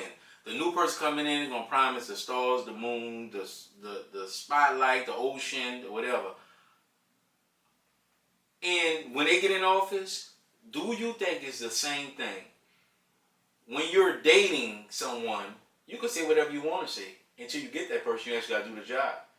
Long as you recruiting them, You can say whatever you want, Rick, and then you get the job. So I think what a lot of politicians do, they come out with that smoke and they say, I'm gonna be unstoppable, and then they get in that seat, and then they get stopped. So how we know you're not going to be different? What would be different between? I could give you 100 politicians to this seat. Bow. Now you're in the same seat, running for office. Somebody not doing their job. You saying you're gonna do a better job. How do we know that Noonan Man, Beldon Baptise is not going to do the same thing?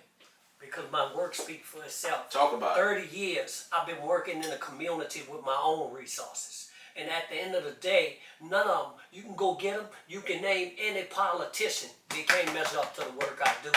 And see, I'm not bought and paid for. See what happened, a lot of these politicians get big campaign donations. They get big money from donors. Go pull my campaign report. All I ask for $1 or $10 because I'm not bought and paid for. I'm coming for the people. I don't consider myself as a politician. I consider myself as the people's church and the people's champion because my history, my track record, gonna say what I did. When they get in the seat, they forget about the people. We don't see them till election time. They want to put flyers in our neighborhood. They want to come kiss babies. They want to give you a hot dog and a hamburger. But at the end of the day, that ain't what we asking you for. We asking you for everyday services, good quality of life, because the taxpayers are your boss, and that's who you supposed to work for. But at the end of the day, I can't speak for them, but I can speak for Beldon Baptise, because I know what I stand on, I know what I have done, and I won't bow down, because I don't know how.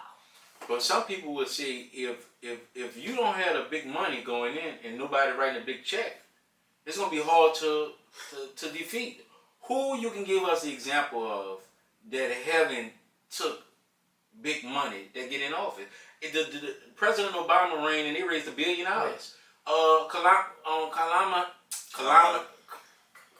Kamala Harris, sorry for the miss. She raised almost $1 billion. So when you got to raise that type of money, who write the check? Run a show. That has all. That's one aspect you can say. Right, clean it up. But the people are the power. Because if the people decide to vote and they say they want you out, you can have all the money in the world. I'll give you a perfect example. All right. Jeff Landry put 4 amendments on the ballot. Had all the money behind the ballots. Right. But when the people voted on those 4 last amendments, we defeated him. Everybody defeated him. It was Republicans, it was Democrats, it was everybody that had enough. But see, people say it's about the money, but it ain't. Because if you can get the people to vote, get to their pull that level and get that voting power, you can have all the money in the world. But some people are not voting because they have lost hope in the structure, in the system. You see what I'm saying? Right. But if we can reunite that fire and enough people are upset, 20 years of neglect, 100 years we have had different people in office, right? We have had black politicians in office. Let's talk about it. We didn't have them in office, and like you said, they didn't promise us 40 acres in a mill. The white folks promised us that, but we had some blacks promise us that. But at the end of the day, until we as the people stand up and start saying enough is enough, guess what? They're going to keep getting it away. But I can guarantee you Beldon Baptise will be in the seat. Okay. And I love that. I love the grassroots effort, Noonan Man. And I like the way that you explained that, because a lot of people, even me, I was persuaded that the biggest advertisement wins, right? Yeah. Because, they got the money. But from what you're saying, it's that grassroots effort. It's knowing the people. It's understanding the people. It's meeting the people where they are. That's right. And that's your advantage point. That's what you feel, right? And not just that. If it took money, it didn't take our ancestors money to get us to drink in the water fountain. It didn't take our ancestors to fight against them for the 1965. They had no money. Dr. Martin Luther King now, they got money probably after, but when they first started out, black folks, we had to fight. All we had was us because we wasn't making no money in that time. But we have won victories. So what I'm saying, if we can come together, like a pot of gumbo. You know you love that gumbo, right? But without the roots, what? The people of the roots of the gumbo, right? So without us, it ain't no gumbo. It might be a sparrow gumbo, but it ain't no gumbo because your mama throws the meat, your mama throws the sausage. But if without the people, ain't no gumbo. Now, Ricky, I remember you and the lady. Y'all started from nothing. Y'all started from nothing. People throwing rocks, people throwing stones, but what did y'all do? Y'all kept on moving on the mission for what? The kids. And if they didn't have, y'all went in y'all pocket, took y'all own resources, went in different communities, and right now what's happening? Y'all still moving, right? But you had to take people knocking you. You had to take people coming at you. But what I learned from Mr. Jerome, Muhammad Ali was the greatest champion, right? He got knocked down, but what he did? He wasn't out. He got right back up, Yeah. right? So when the odds are against you, you keep fighting, no matter what. I have won major victories. The police consent decree, I went to court and beat them. Right now they're still fighting for it. Right now, in the city council, I won major things. I'm going to stand on what I believe and keep fighting. I just don't think, you ask me, you might need money, but I don't think Beldon Baptise need the money if he got the heart of the people. Right. And one of my favorite politicians he's gone now, I would say he was the last politician I would say that had the heart of the people. And he didn't have to even raise money. He was in a wheelchair the last 2 times, was Harry Lee. So you might not like him, but when Harry Lee said, one of the Kenner chiefs of police tried to run against Harry Lee, he said, you ain't a big enough dragon to slay me. He didn't raise no money. Told his people, I don't need no donors on this money. The people of Jefferson Parish was behind Sheriff Harry Lee. Even so, he picked his successor. He said, when I'm gone, he gonna be the next sheriff. And guess what happened? That was the last politician that I seen that had the heart of the people. Now, outside of him, we have had Kevin that has been Kevin is a smart genius. One of our upcoming brothers that's in the city of New Orleans. He was disqualified. We had Kevin on. We have had Leilani on. That's your friend, right? Yes, that's my friend. We be out campaigning. I mean, we be out everywhere, Yeah, that's as an independent artist, she rocked the show last time she was here. We have you here now. Now we are working on getting the last person, which is councilman that's in office now. Each one of you guys bring a different aspect of it. I want to ask you, let's say it don't go Noonie Man way. It don't go Beldon way. They don't get out there. All right. Are you willing? Because we're going to ask him when he's sitting in this chair. People, all 3 of the people that's running against you, we know are brilliant people. It's not up for discussion or debate. Are you willing, Councilman Eugene, if you win, to sit at the table? We're going to hold you to it, under the fire, under the camera, in front of the microphone, to work with them. Because he's running up against 3 people that's respected and that could do the job. So when we ask him that question, are you still willing to work with Councilman Green if he win and you don't win? Are you willing to work with him? See, the question should be, are he willing to work with the people? Listen, these people you call Kevin, you call Leilani, there has been many others. But when you disrespect people, ain't nobody gonna take disrespect from Eugene Green. He have disrespected all the people names you call, and he's still showing the disrespect. So at the end of the day, I'll work with the devil if he for the right thing, you know what I'm saying? Right. But at the end of the day, Mr. Eugene Green ain't gonna wanna work, because when he tell you that, it's just like, yeah, I'm going to work with him, blah, blah, blah. And after the end, he's not going to work. You see what I'm saying? So nobody has time for that. He will lie on camera in front of the microphone. Yes, he will lie. He will lie to you. Listen, we know, let's be real. We know Eugene is the king of photo ops. He don't do no work. But if you tell him bring a camera crew, 6, 8, or 4 there, he going to come. But at the end of the day, you ain't going to see him. And before we turn it into like a finger pointing thing, because that's what we're trying to get out of, right? Yeah. Right. I want to jump into what changes in policies, your changes in policies that you will bring forward to City Council of District D. All right. Number 1, they got a city charter. The city charter is the power for the council.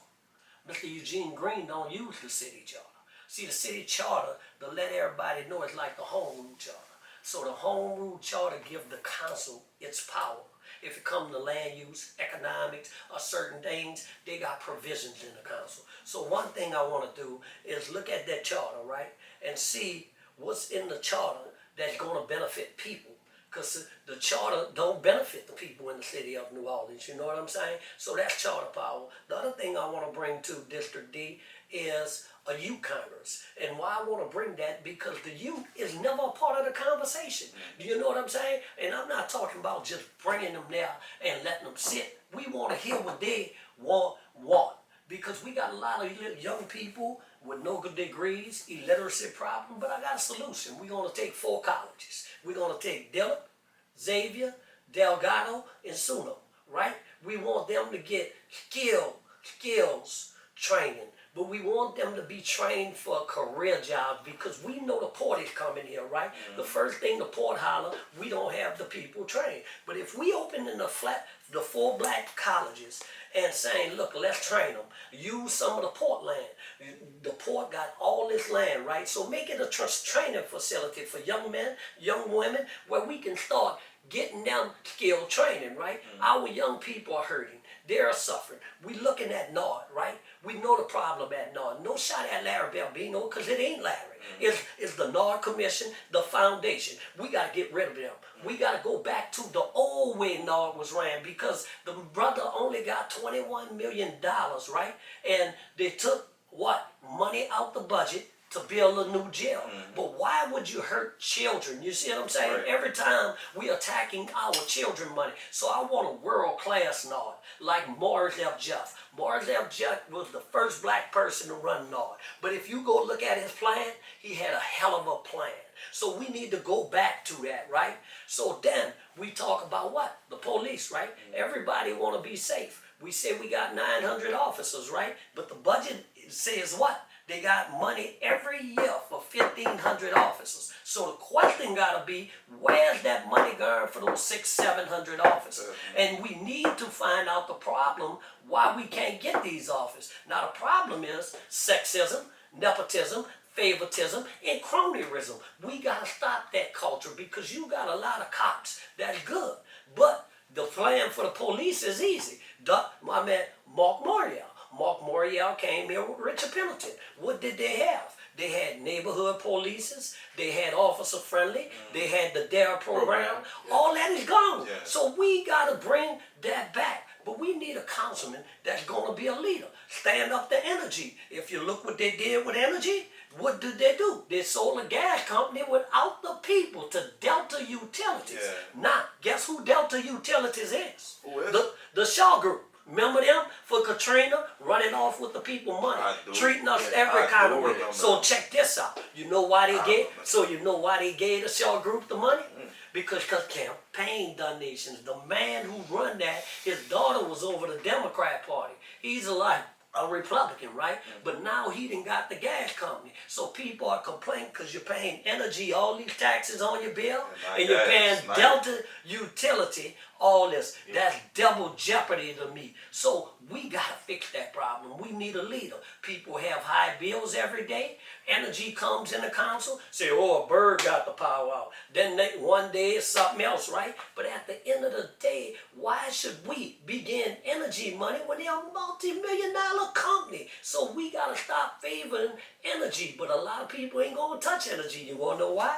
Because the campaign donation. Now, a lot of council people say energy don't give them money, but you know how they doing it? They getting it in their children's name, in their cousin's name. So we gotta fix everyday solutions for everyday people. The quality of life is poor in the city of New Orleans. People want safe neighborhoods. People want clean neighborhoods. People want businesses. So that's what I want to bring back. I want to make sure the night ward is booming. I want to make sure Chef Endowment is booming. You see what I'm saying? I want to make sure the Desire in Floyd is booming. You see what I'm saying? Chef Endowment booming.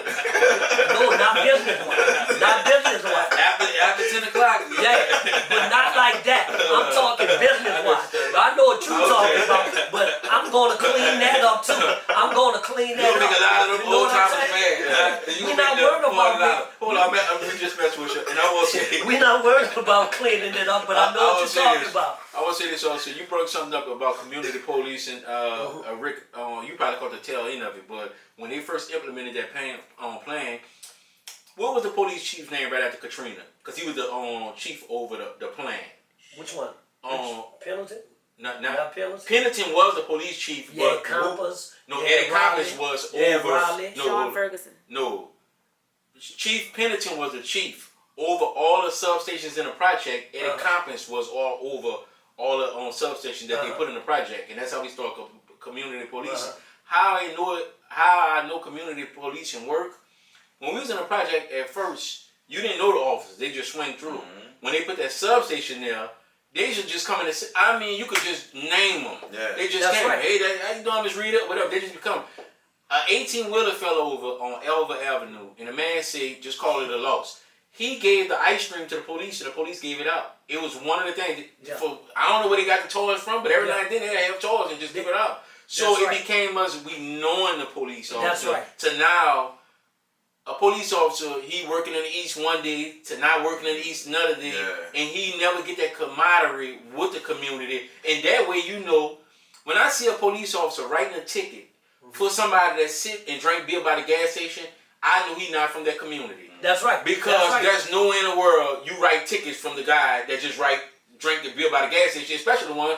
The gas station people don't do him nothing. And you'd have known who he was. He was, if it was community You police. see what I'm saying? You would have just so known him. that's why I want to go back to the plan, because the plan is already wrote.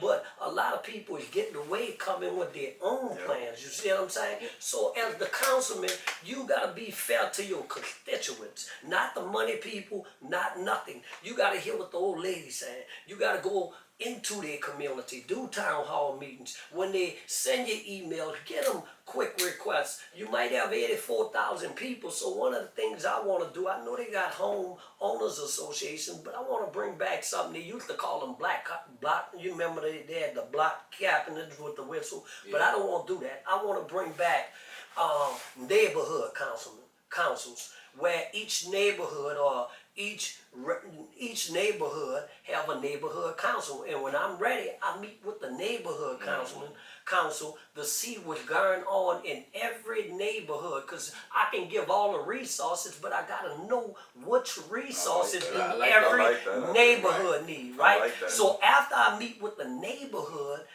councils, then I'm gonna have a meeting for everybody to come so they can voice their concerns. But you know what I'm gonna bring to the council? I'm gonna hire staff that's gonna be respectful, that's gonna get stuff done, and if they're not, they gotta roll too. Because the people should matter, and you should hear their concerns, and all they want you to do, hear their concerns and say that you're helping, you know, because you know these elderly people. Not just say you're helping, though. Not just say you're helping, though. No, like, doing they want it. the help. Yeah, not saying you helping, but showing them you Yeah. help. You got 84,000 residents, right?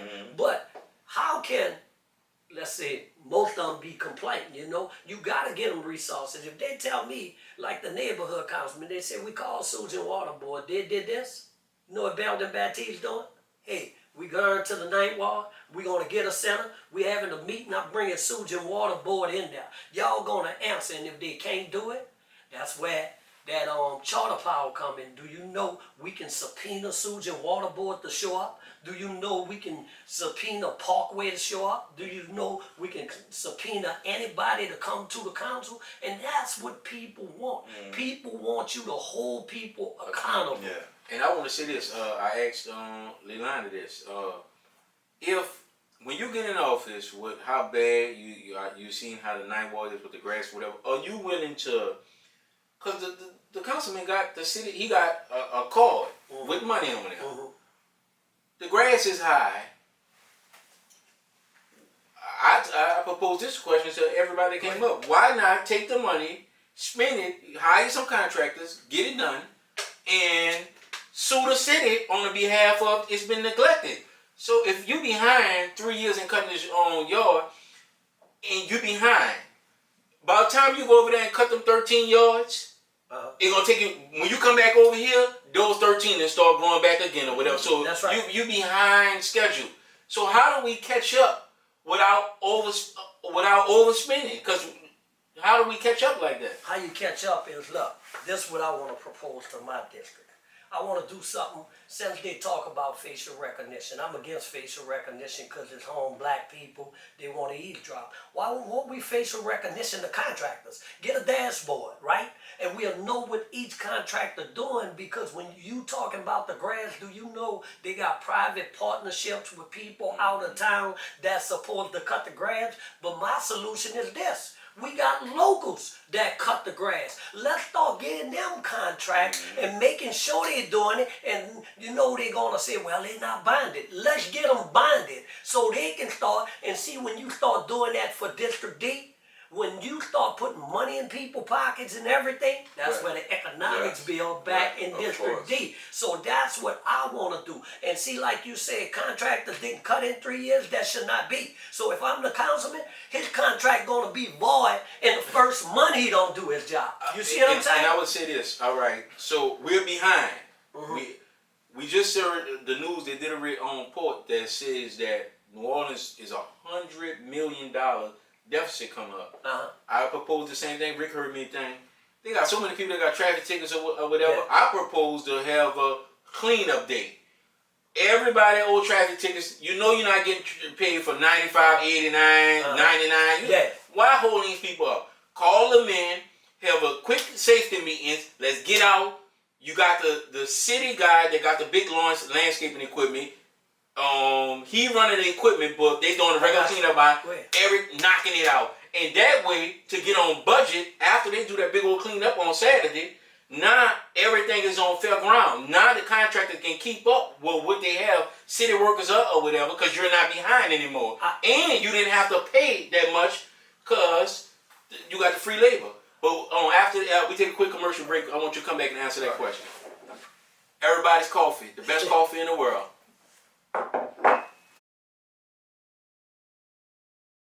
Yes, by cutting the budget tremendously, to me, by having all these people clear their traffic record. Just when a police officer, if you had 10 traffic tickets and Ricky had 1, it take the offer the same amount of time, an hour and something, to take both of y'all to jail. That's right. Why tie y'all up when we could just say, you know what, we ain't gonna get the money anyway. That's right. Let's clear the books. If you agree to do 8 hours real hard work on a Saturday, you come out there, 30-minute training on safety class, all right? Let's get these people safe. Let's make sure they're safe enough to handle the work that we about to go do. Water, everything provided.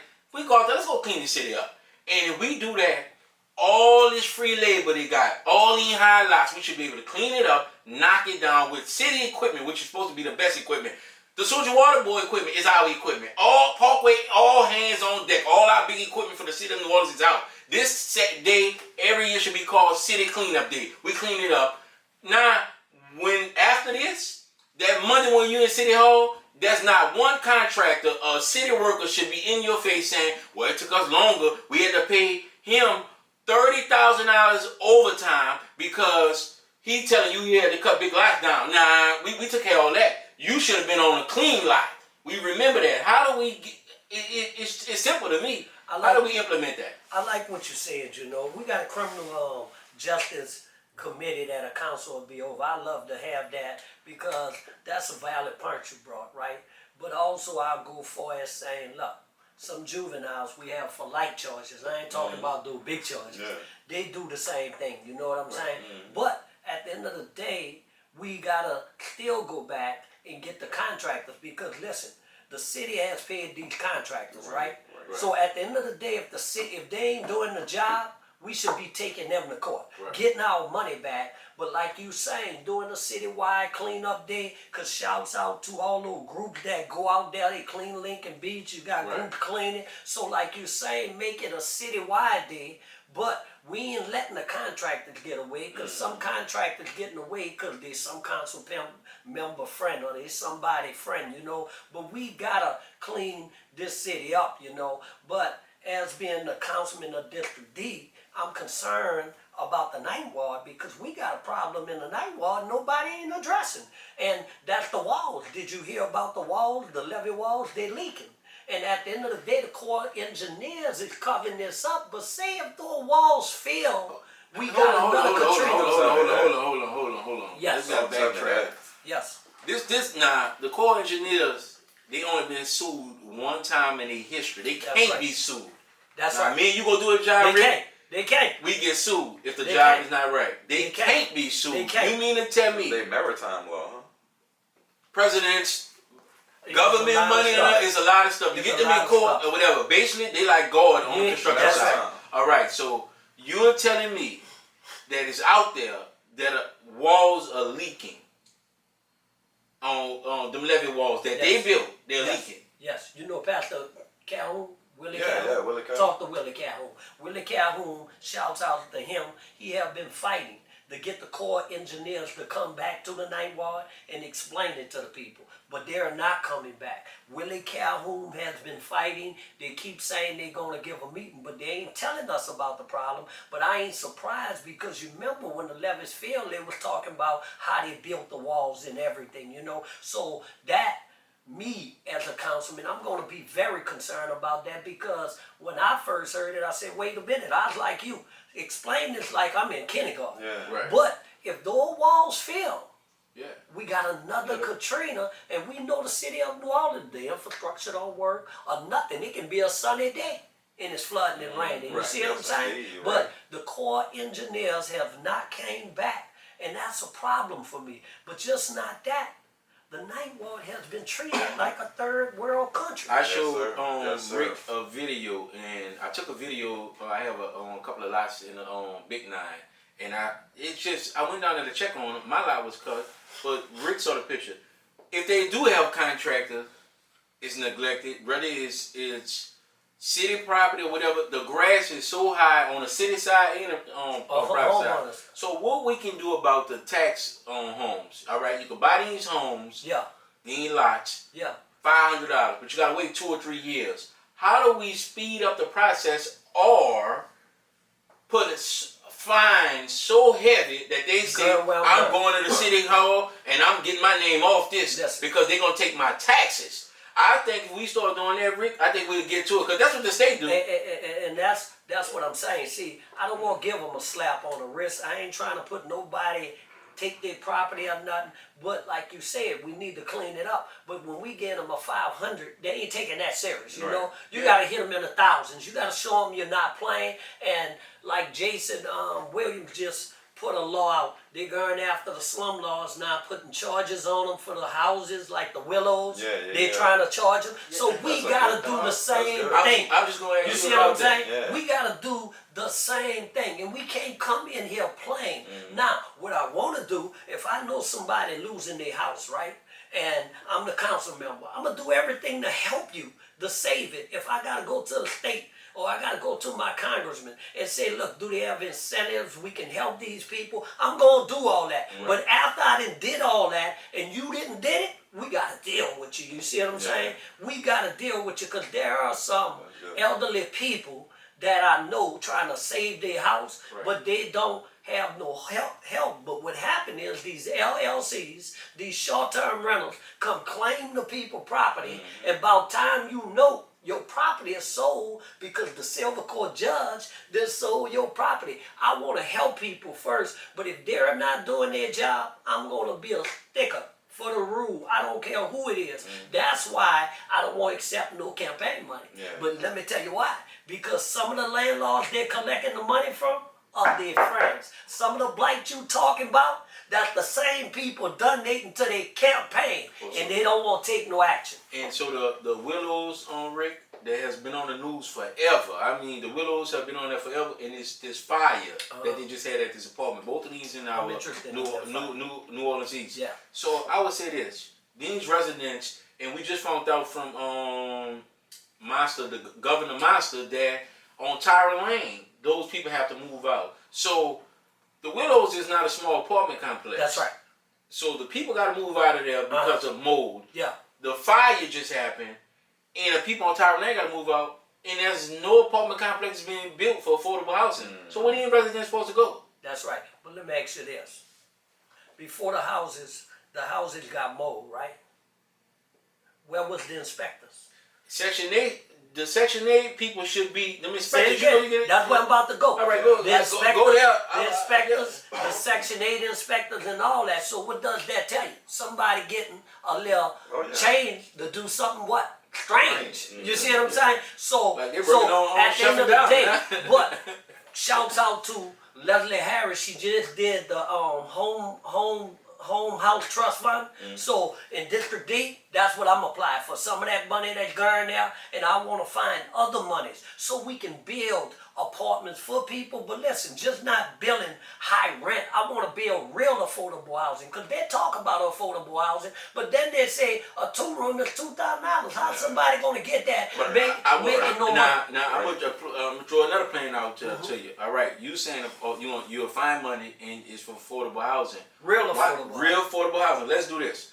If I'm not allow you to pay what the regular rent is, can we put some incentives in there? Like, you only could be in here, you Lakeisha, Go ahead. you got one child, we accepting you. Go ahead. You're not gonna overload us, now you didn't have 2 or 3, Yeah. and you wanna be on here forever. How do we bring home ownership to say, all right, we got you right now, you in school, you got one child. Go ahead. We wanna create a situation where you're paying lower rent, but that extra you should be saving it, because we want to migrate you to home ownership. That's right. Not keep you here on $400 for the next 40 That's years right. or the next 20 years. So what you do is you put real strict rules in it, just like you said. You know, we're gonna have you here for $400, but you billing yourself. You can even do something called a save wage, where they're taking part of their money. They're putting it in the bank, and this the guidelines you gotta do through here. So once we done got you to that point after a year or 2, let's say 3 years, right? You got this money in the bank, so you can live on your own. So the houses the city got, then the rent goes up, because we done put you in a predicament where you can help yourself now. Yeah. Or if that, while we doing these houses, we start doing the home owner training too, cleaning their credit cards, doing everything for they can get a house. But better than that, some of the houses, the city owned property, right? So why we're letting that property sit there? Let's take that property, do the same thing we saying. The city controls the property. That way the city getting revenue in too, you see. But we putting the money back into another housing fund, you know, like a trust fund. So let the money build up. So when the money building up, we can help others. You see what I'm saying? I like that. We can help others to build. Now, we give handle a choice. Either you gonna do your job, or we gonna deal with y'all too. I would say this too. Now, what we didn't talk about, oftentimes they'll rent out to a single mother. Why not take, whether you're young and you're married, I would say the first option should be to affordable housing. If we're going to say we want families to come back together, let's prioritize the family. That's what I'm If talking about. you got 2 young 20-year-olds then got together, then whether they had a child or not, and decided to get married, why not invest into our couples in our relationship, the ones that invested, instead of all single people? Because that's how we got in a situation with the project. That's right. The project was all single women, no men, and then you wind up in the environment that we got in. So to keep ourselves out of the environment, not just rent, not to say that you can't be single, but we'll prioritize people that have committed or whatever. So if we prioritize them, I think we could build a better community, because it's a 2-parent household. And what they say is a lot about a child growing up in a 2-parent household. I like that, because you know, when you break up the family structure, that's what breaks up the family. Yeah. You see, and so sometimes they can say what they want, but sometimes the women need help with the boy children, because if the man ain't in the house, some of these little boys will try to run over the man. But if you're gonna disenfranchise the family, you ain't no better, because you're not trying to make this situation better in the city. But that's what they're doing. But at the end of the day, the city council can say a lot about it. They're just not saying a lot about it, because they're in the seats, like you said, and they don't want to do nothing about it. But what I'm trying to bring to the council, where we unify.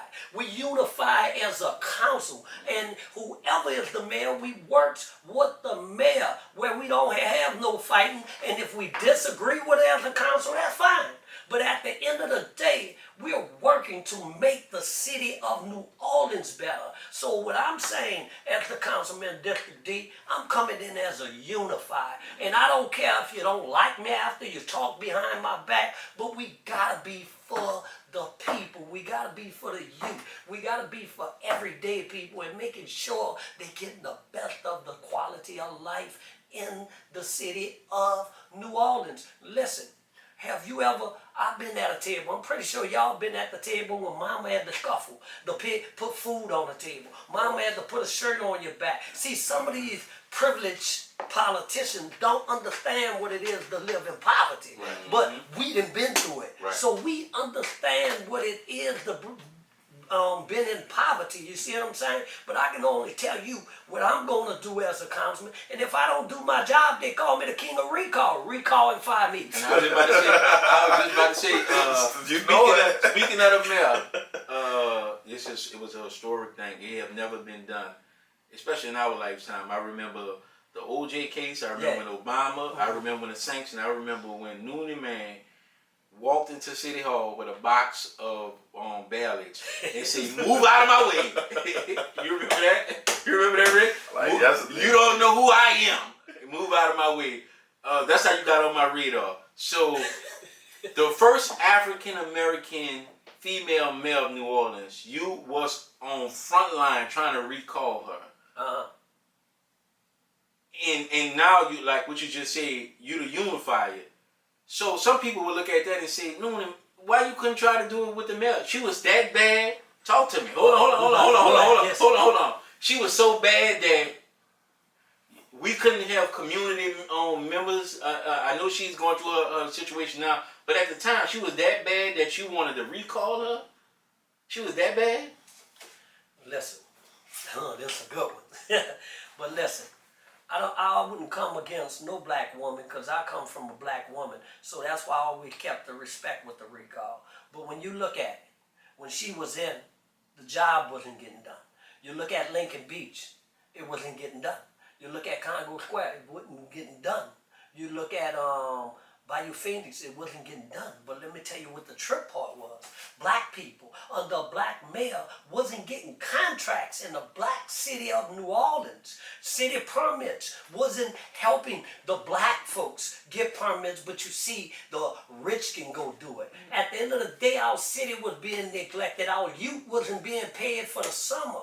And at the end of the day, some people might disagree or agree with it, but I saw what was happening in the city. And guess what? I know where the situation was going. Maybe if she was recalled, they wouldn't be after. But look, I don't wish harm on nobody because I got a child. She got a child. So I can't say if the mayor guilty, not guilty, but at the end of the day, I love my city of New Orleans. I really don't care who's in. I tried to recall Canizero. I stood up to Jeff Landrew. I stood up to Canizero in his face. I'll stand up to anybody. And that's why I'm saying I don't care who's in office. If you're not getting the job done, I'm coming for you. You see what I'm saying? But the recall was just a push to try to make life better for the people. Now, if you ask me, some others should have been recalled, yeah. At the end of the day, you know. But I tried to sit down with the mayor. Would you say, do you regret it now looking back? What? The recall? Trying to recall it? No. I'm going to tell you why. Because if you look, after the recall, the mayor got some get right in her.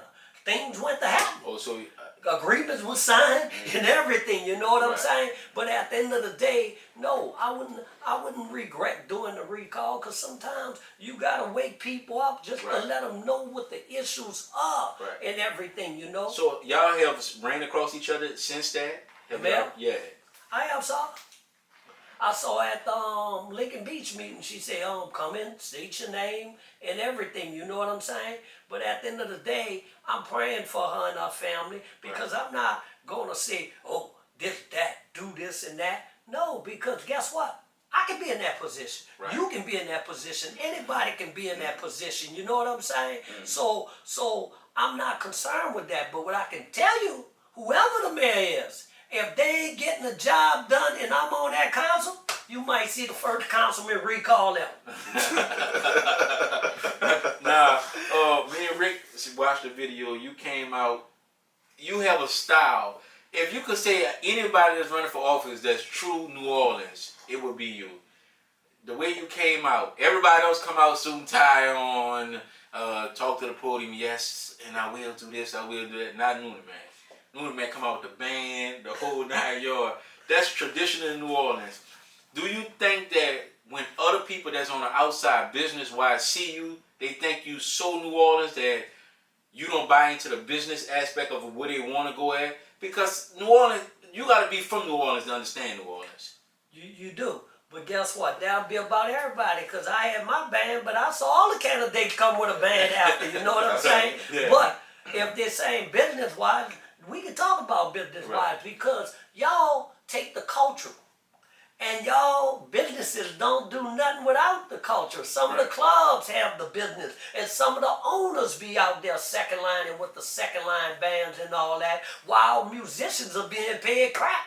Now, I'm glad you brought that up, because I got something I want to talk about. The hotel and motel money, the culture money. They come here to see our culture make billions of dollars, and our culture bearers got to fight to put food on the table, right? But we take care, did you know we take care of 63 other parishes with our culture money? Yeah. And they tell us we gonna get our fair share, right? So we get 9% of 100% of the money they're getting. 63 other parishes, hold up, one thing, and they dog us out, St. Tammany and all I'm talking about, New Orleans, and one of them call us dirty, but y'all eating off our money. So when I'm saying as a councilman, and I'm saying it on y'all show, y'all hold me accountable when I win. I want the council, we gonna tell Billy Nungesser, we want our money. We want 90%, because that money can be used in the city for all the issues we talked about. When you say we get 9%, who negotiated that? Who was at the negotiation deal? Because this don't seem like a good deal. I would have never negotiated I that said deal. 9 to 10%. I don't know. Even Stevie Wonder can see they robbed us. You know what I'm saying? So I can't tell you who was at the table negotiating this deal, but when you hear them say, you always hear politicians say, we gonna get our fair share. Yeah. But at the end of the day, we don't even get none of that. Do you know the Superdome money, the arena money, the festival, none of that come back to us? See, and this is what having business people in place. When a city, I would have took out a city bind against myself to build the rest of the convention center. One of the largest, it's the third largest convention center in the United States. But what the city did is, it takes state money. That's right. So now when you take state money, when they have all these big conventions down there, I can't give you the 100% of the 80, because you got to pay back what you owe me plus my cut. Yeah. So I would have just took a bind out, and I would have paid for it myself. Now that money comes directly to me. Yeah. Or I would have got Tom Benson at the time. He put up, I would rather do business directly with the city and him than me in the state, because the state ain't never gonna stop leaking. Yeah, but the money they're taking for the culture don't have nothing to do with that. That's No, separate. I'm just saying that's one of the deals. But that's separate money, girl. Yeah. Billy Nungesser and them, you know. And so when I see them saying they want to take over New Orleans and everything, that's what it's about, the money.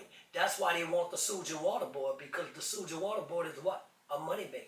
Right. And you can go high as you want on the bills and mess over people, you see. So that's why they coming here. Long time ago, when Katrina happened, do you know about Splendor? Yeah, I heard of it. So they led Splendor. You know who led that? Pret Kavikoff. It was a bunch of rich white men.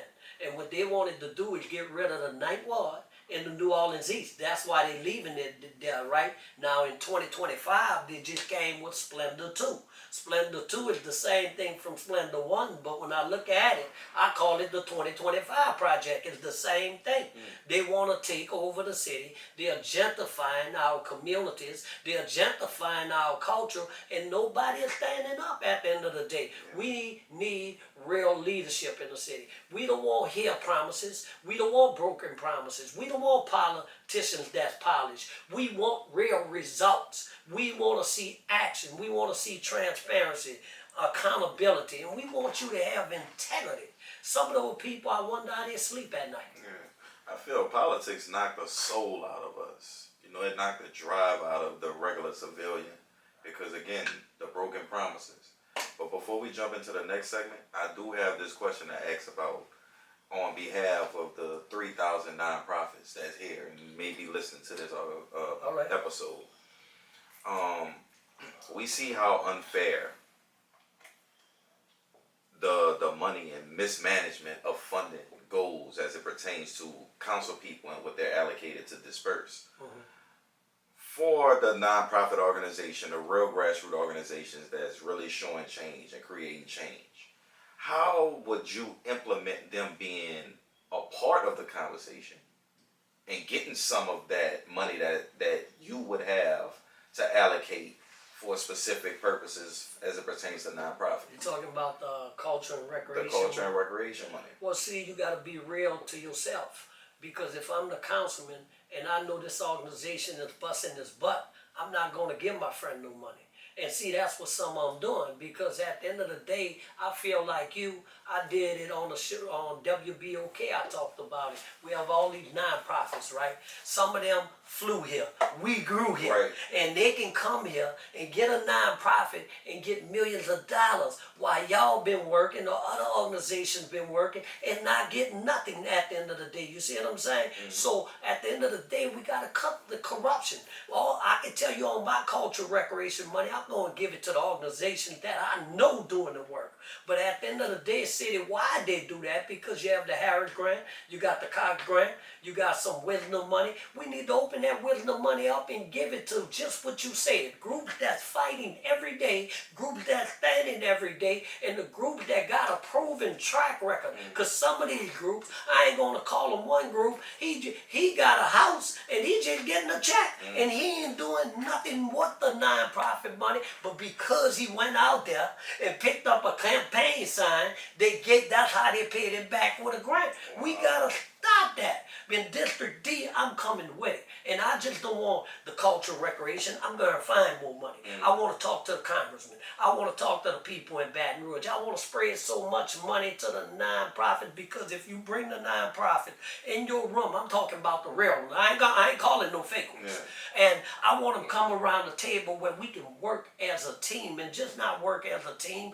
I want to do something like a 3-day event with all the nonprofits so we can help you to apply for the money or go get the money because they got money people don't even know about in Washington, D.C. and Baton Rouge. Now, Trump is trying to cut some of the money, but at the end of the day, that's what we supposed to be. One, like the Indian groups, some of them don't even know how to set up their nonprofit, right? So like different groups, I want to teach all that, you know. One day I might say, well, Ricky, bring your group and come teach us what you know, but we all going to have a luncheon or something, and I want to build District D. I want to build. Everybody got a seat at the table, and we building the table, but they're talking and they're crafting the policies for me. That's Hold on 1 second. We're going to take a quick commercial break, and this commercial break is by EraBody's Coffee. We'll be right back. Welcome back, man. We have always have a great time. We started out saying your family is in music or whatever, and your uncle Lou, that's the one. Lionel. Uncle Lionel. I want to make sure Lionel, man, Uncle Lionel, came to my attention. Somebody was at a second line. They said, "I'm going to see Uncle Lionel." I said, "Well, I thought he died." They pulled Uncle Lionel from the ground. And they second line him around. And I just want to make sure I have it right. Well, Uncle Lionel was buried standing up. You know, he had his cane and his bass drum right by him. Right. So they did that, and after they did that, you know, they put him in a coffin, and then a storm came. So for 3 weeks, we paraded with the body around. So hold on. To those who from the rest of around the country and around the world, I would guess I'm gonna bring you high New Orleans. New Orleans is below sea level. So oftentimes when you come to New Orleans, if you come in from the airport and you're going to a hotel in the French Quarter, you will pass City Park. And you will see, if you have a real driver, they should tell you to the left, you will see the above ground on graveyards. So we get buried above ground because if we go underground, the water push up. Yeah. So that's how you're able to go back in and get them. But Charbonnet, Charbonnet Funeral Home. Charbonnet is a popular funeral home in New Orleans. They created something different because they're the first ones that started getting people to stand up. They create whatever you ask for. One time they had a guy on a motorcycle with the helmet on his head. Whatever you ask for, like your loved one live, Charbonnet Funeral Home can do it. And they're the first funeral home in the United States, to my knowledge, of doing it. Yeah. So when they paraded him around, what is that like? Normally, funeral clothes, casket clothes, they gone. You don't get to see them no more. That's the last thing you got. So how did that feel? I see my uncle at the funeral, and then they get him out of there, and then they second line. How did that feel? I mean, it's the way that my uncle and them live, when, Jerome Smith explained the second line to me. He said, when you come into the world, it's like joy, it's like music. And when you leave out the world, you should leave because it's like music and joy, and so that's like the real New Orleans, you know what I'm saying? And so by them being musicians, they got gospel songs, they play A Close Walk With Me, different songs and everything. And some people, they be crying and everything, but it's supposed to uplift you like joy, you know what I'm saying? So being around them, so I don't want to say I love going to a funeral, but I love to see the homegoing service, because that's how most of my family do it. The Baptises, they do it. So, I got music in my DNA since I was a little boy, and so that's why I like the second line so much and dance because it's in me. And you from Treme. Treme, to those who don't know, it's the Seven Ward side of Treme. The Sixth Ward is I gotta get him. I grew up in the 7th Ward, but the 6th Ward is part of me too. All right, so how you feel about that? Before you go into your next question, I guess Rick got somebody on his side from the 7th Ward. Yeah, admitted it, huh? So Treme is the oldest African American community. It's debatable in the United States. Yeah. And it was tore apart. History is my favorite subject by the Claiborne on the overpass. And when I did my history on the interstates throughout the United States, they could have found easier and shorter ways to build the interstate, but they purposely built them through the black communities throughout the United States. That's right. And if you ever been in New Orleans and seen St. Charles, Claiborne used to look just like St. Charles, but it was for the black people. That's right. And they did that. So you notice a different change from, I know you probably caught the beginning of it. Yeah. I caught the beginning. All right, so all those black businesses just gone now. Yeah, all or the whatever. black businesses, because it was designed like that. It was a system, Some people say they put the bridge up because they didn't want the blacks on the white side. You see what I'm saying? So it was designed like that, but they got a group, Ujama. Ujama is going underneath the bridge, and they're trying to revive neath of the Claiborne Bridge, because a while back they were talking about tearing the bridge down again, which didn't make sense. But that bridge wasn't even supposed to go there. It was supposed to go by the first quarter. Yeah, supposed to go by the but river. Yeah. they kept the bridge like that. But then you saw the homeowners where Congo Square and Treme, they had people staying there. The Baptiste family, that's what they're known for in the 6th Ward. They stayed right in that area.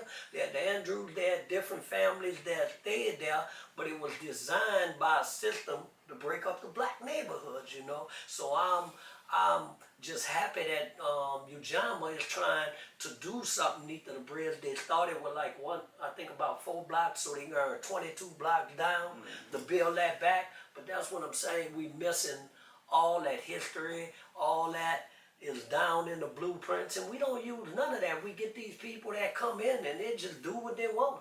I would say that once you take the flavor from the daiquiri rich, once you take the flavor from the king cake, once you take the flavor from the gumbo, it's not what it is. And this city is being watered down slowly but surely. I mean, we've been in, where's the plan? Like, the interstate plan came against us, the crack cocaine thing came against us. That's right. It's like, well, I would say the reason why help come because it's more on the other side. It's on the white side, a little more on that side. That after you finish.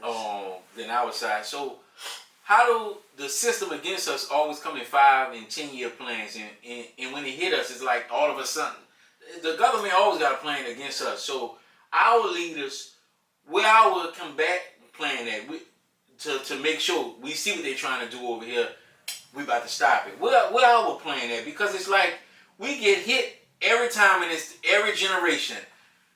Like we have our eyes closed. It's like we know we in a fight. Rick, we cannot afford. We 24 hours. If you black, 24 hours, 7 days a week, 366, 65 days of the year.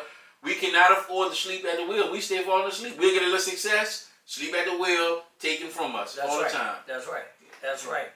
And so that's what's happening, you know. And then when you're looking at the city of New Orleans, we see, you know, these people are called the people that flew here and we grew here. How can they come to our city and get everything when we've been here all our lives fighting, trying to get things done? You know, in some neighborhoods, they got 2 out-of-town people. They had the children at John Mack playing instruments. They tried to attack the children. I've seen it. You see what I'm saying? That's gentrifying the community. Then they tried to go to Nichols and gentrify that school. Then they went somewhere else. So how are we letting this happen? So my thing for running for District D is time for a change. I'm not concerned with who's the mayor. I'm not concerned with who this council member. I'm telling you what I'm bringing to District D. I'm bringing that jambalaya, that gumbo, that flavor, that fire, that smoke that they never saw. And I'm for the people. I'm for the youth. I'm for the cultural. I'm for everyday people. People that have been living below the poverty line, trying to just make it. We know the rent is out of control, you know. We know the streets are out of control. We know that we got potholes. But the answer is we need a problem solver. We don't want to hear about the issues. How are we going to deal with these problems? How are we going to solve them? And at the end of the day, that's what I'm standing on. And I would say this to every politician that's out there. If you have any fair housing plan and it don't revolves around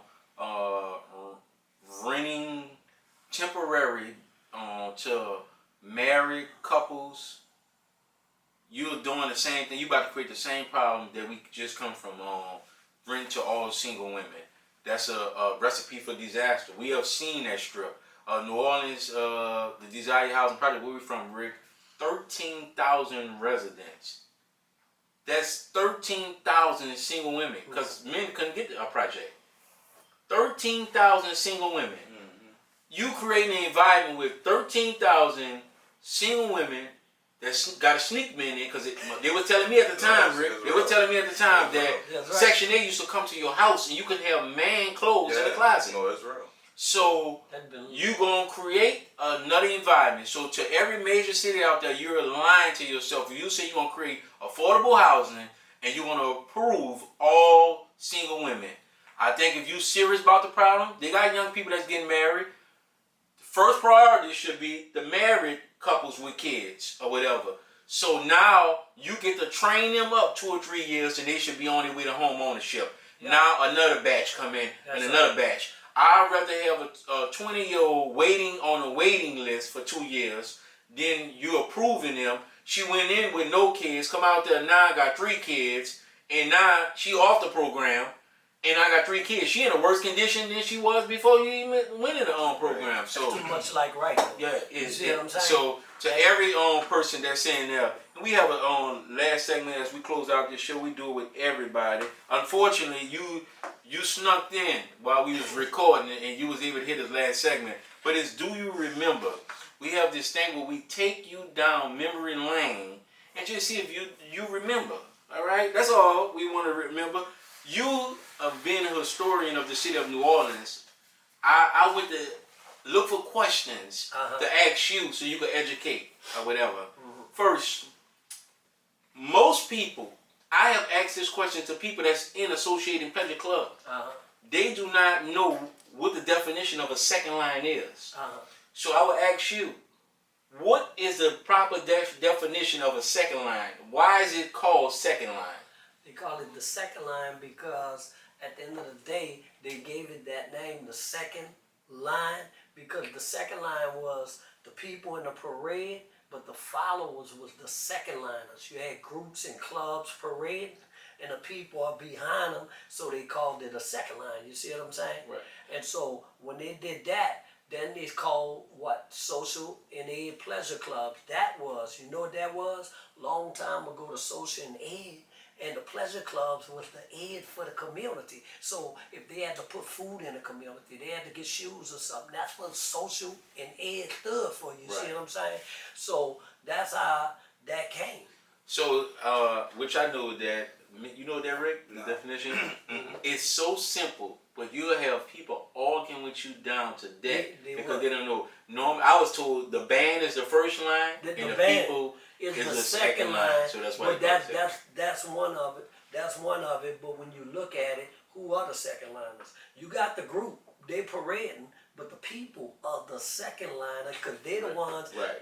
You dress and you trying to second line and they're trying to what? Take over the second line. Right. So you right Right. what you saying too. Now I'm gonna ask you this question. New Orleans is known. What is the proper way to make a gumbo? What is the proper way? They have TikTok now, and I gotta ask you this question. On TikTok, Rick, some people from somewhere in Louisiana with wieners. I didn't saw corn. I didn't see you from New Orleans, Louisiana. You put the pot of. Well, I'm gonna let you say it because I don't want to see a pot of water over there. You start with the water, root first. the roots. The root. And the proper way to make a root. I don't know how to make gumbo, Uh-huh. but I did a little homework. Go ahead. Or whatever. You use cooking. We call it cooking oil, Uh-huh. vegetable oil, and you put some flour. Uh-huh. And you stir that up to the right color. Uh-huh. All right, and that's what we call a roux. That's how the gumbo gets its color. Yeah. All right. After that, then you add in you keep the shrimp heads, That's right. and they call it you cook that down, Yeah. and they call that the stock, Rick. Yeah. I'm taking you Yeah. somewhere. Yeah. You cook the shrimp and, in. and you pull the stock inside of you put the roux inside of the stock. That's right. All right, and that's how you get the seafood flavor. That's That's why it's right. called seafood gumbo That's right. or whatever. Yeah. So and then you start I do know the gizzards got to go in there first. Yeah, the gizzard Because got to go. gizzards got to take longer to get tender. Oh, he So knows that's something. or whatever. So you go in there. He said it, the research. So all right, so you do that in there, and then you go with your sausages and all that. Most people take their double D smoked sausages and they ball them up into rolls or whatever. They pull it out there. But your seafood going last. You put your crabs and your shrimp in there last. All right. And then you might have that little shear of grease, Rick. And what you want to do to get that grease from off there, Rick, you could take a paper towel and then you could just dip it in there a little bit, Rick. And then come on, am I right? He did research. A lot of research. Am I right? Finish. That's it. We're going to help you to cook. We're going to help you to cook some gumbo. We're going to see Hold on. if it come all right. So is that what you would say a traditional pot of gumbo like that? Yes, that's a traditional pot. Now, when I heard about the wieners, the corn, the chicken legs, my family never cooked that. You That's know an what I'm insult. saying? And so I went to somebody's house, and they said, "You want some gumbo?" So you know, I'm a gumbo fan. Man, when they pull the wieners, I said, I'm all ready for. I changed my mind. You know what I'm saying? Because you putting wieners, you putting corn, and then you got some people up north. They put tomatoes. They putting tomatoes. I saw one putting boudin and all that and saying, "Well, we got the best gumbo." Ain't nobody gumbo better than New Orleans, man. We the king of gumbo. You know what I'm saying? So that, and then I will end with this this last question for you. You have been tremendous. Do you remember your very first second line that you went to? What group it was? Take us back, me and Rick, to the time you you learned how to get some footwork. Because if you ain't got no footwork, you could be out there playing around. You can't second line. Well, look, the first second line I went to, where I learned was, my family did it, but Jerome Smith, he used to have a broom.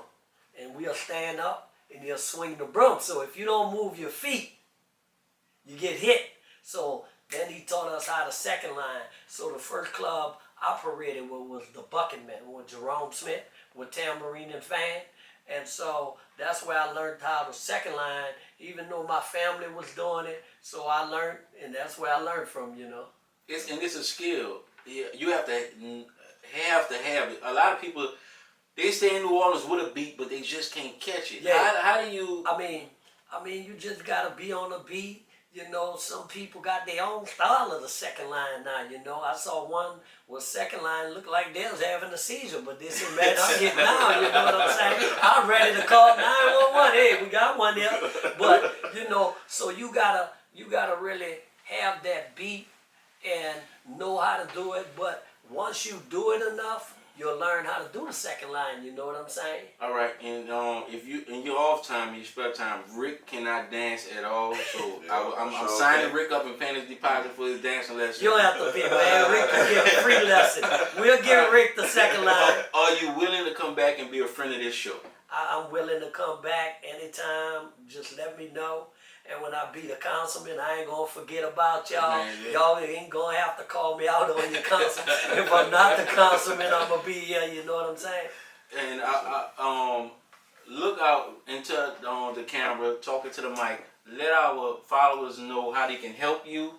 When the voting day is, how they can help you in the process of you getting elected to be the councilman of District D. Well, they can help me by we are going door knocking right now. For the last 2 weeks, we've been going to Gentilly and the different district communities in District D.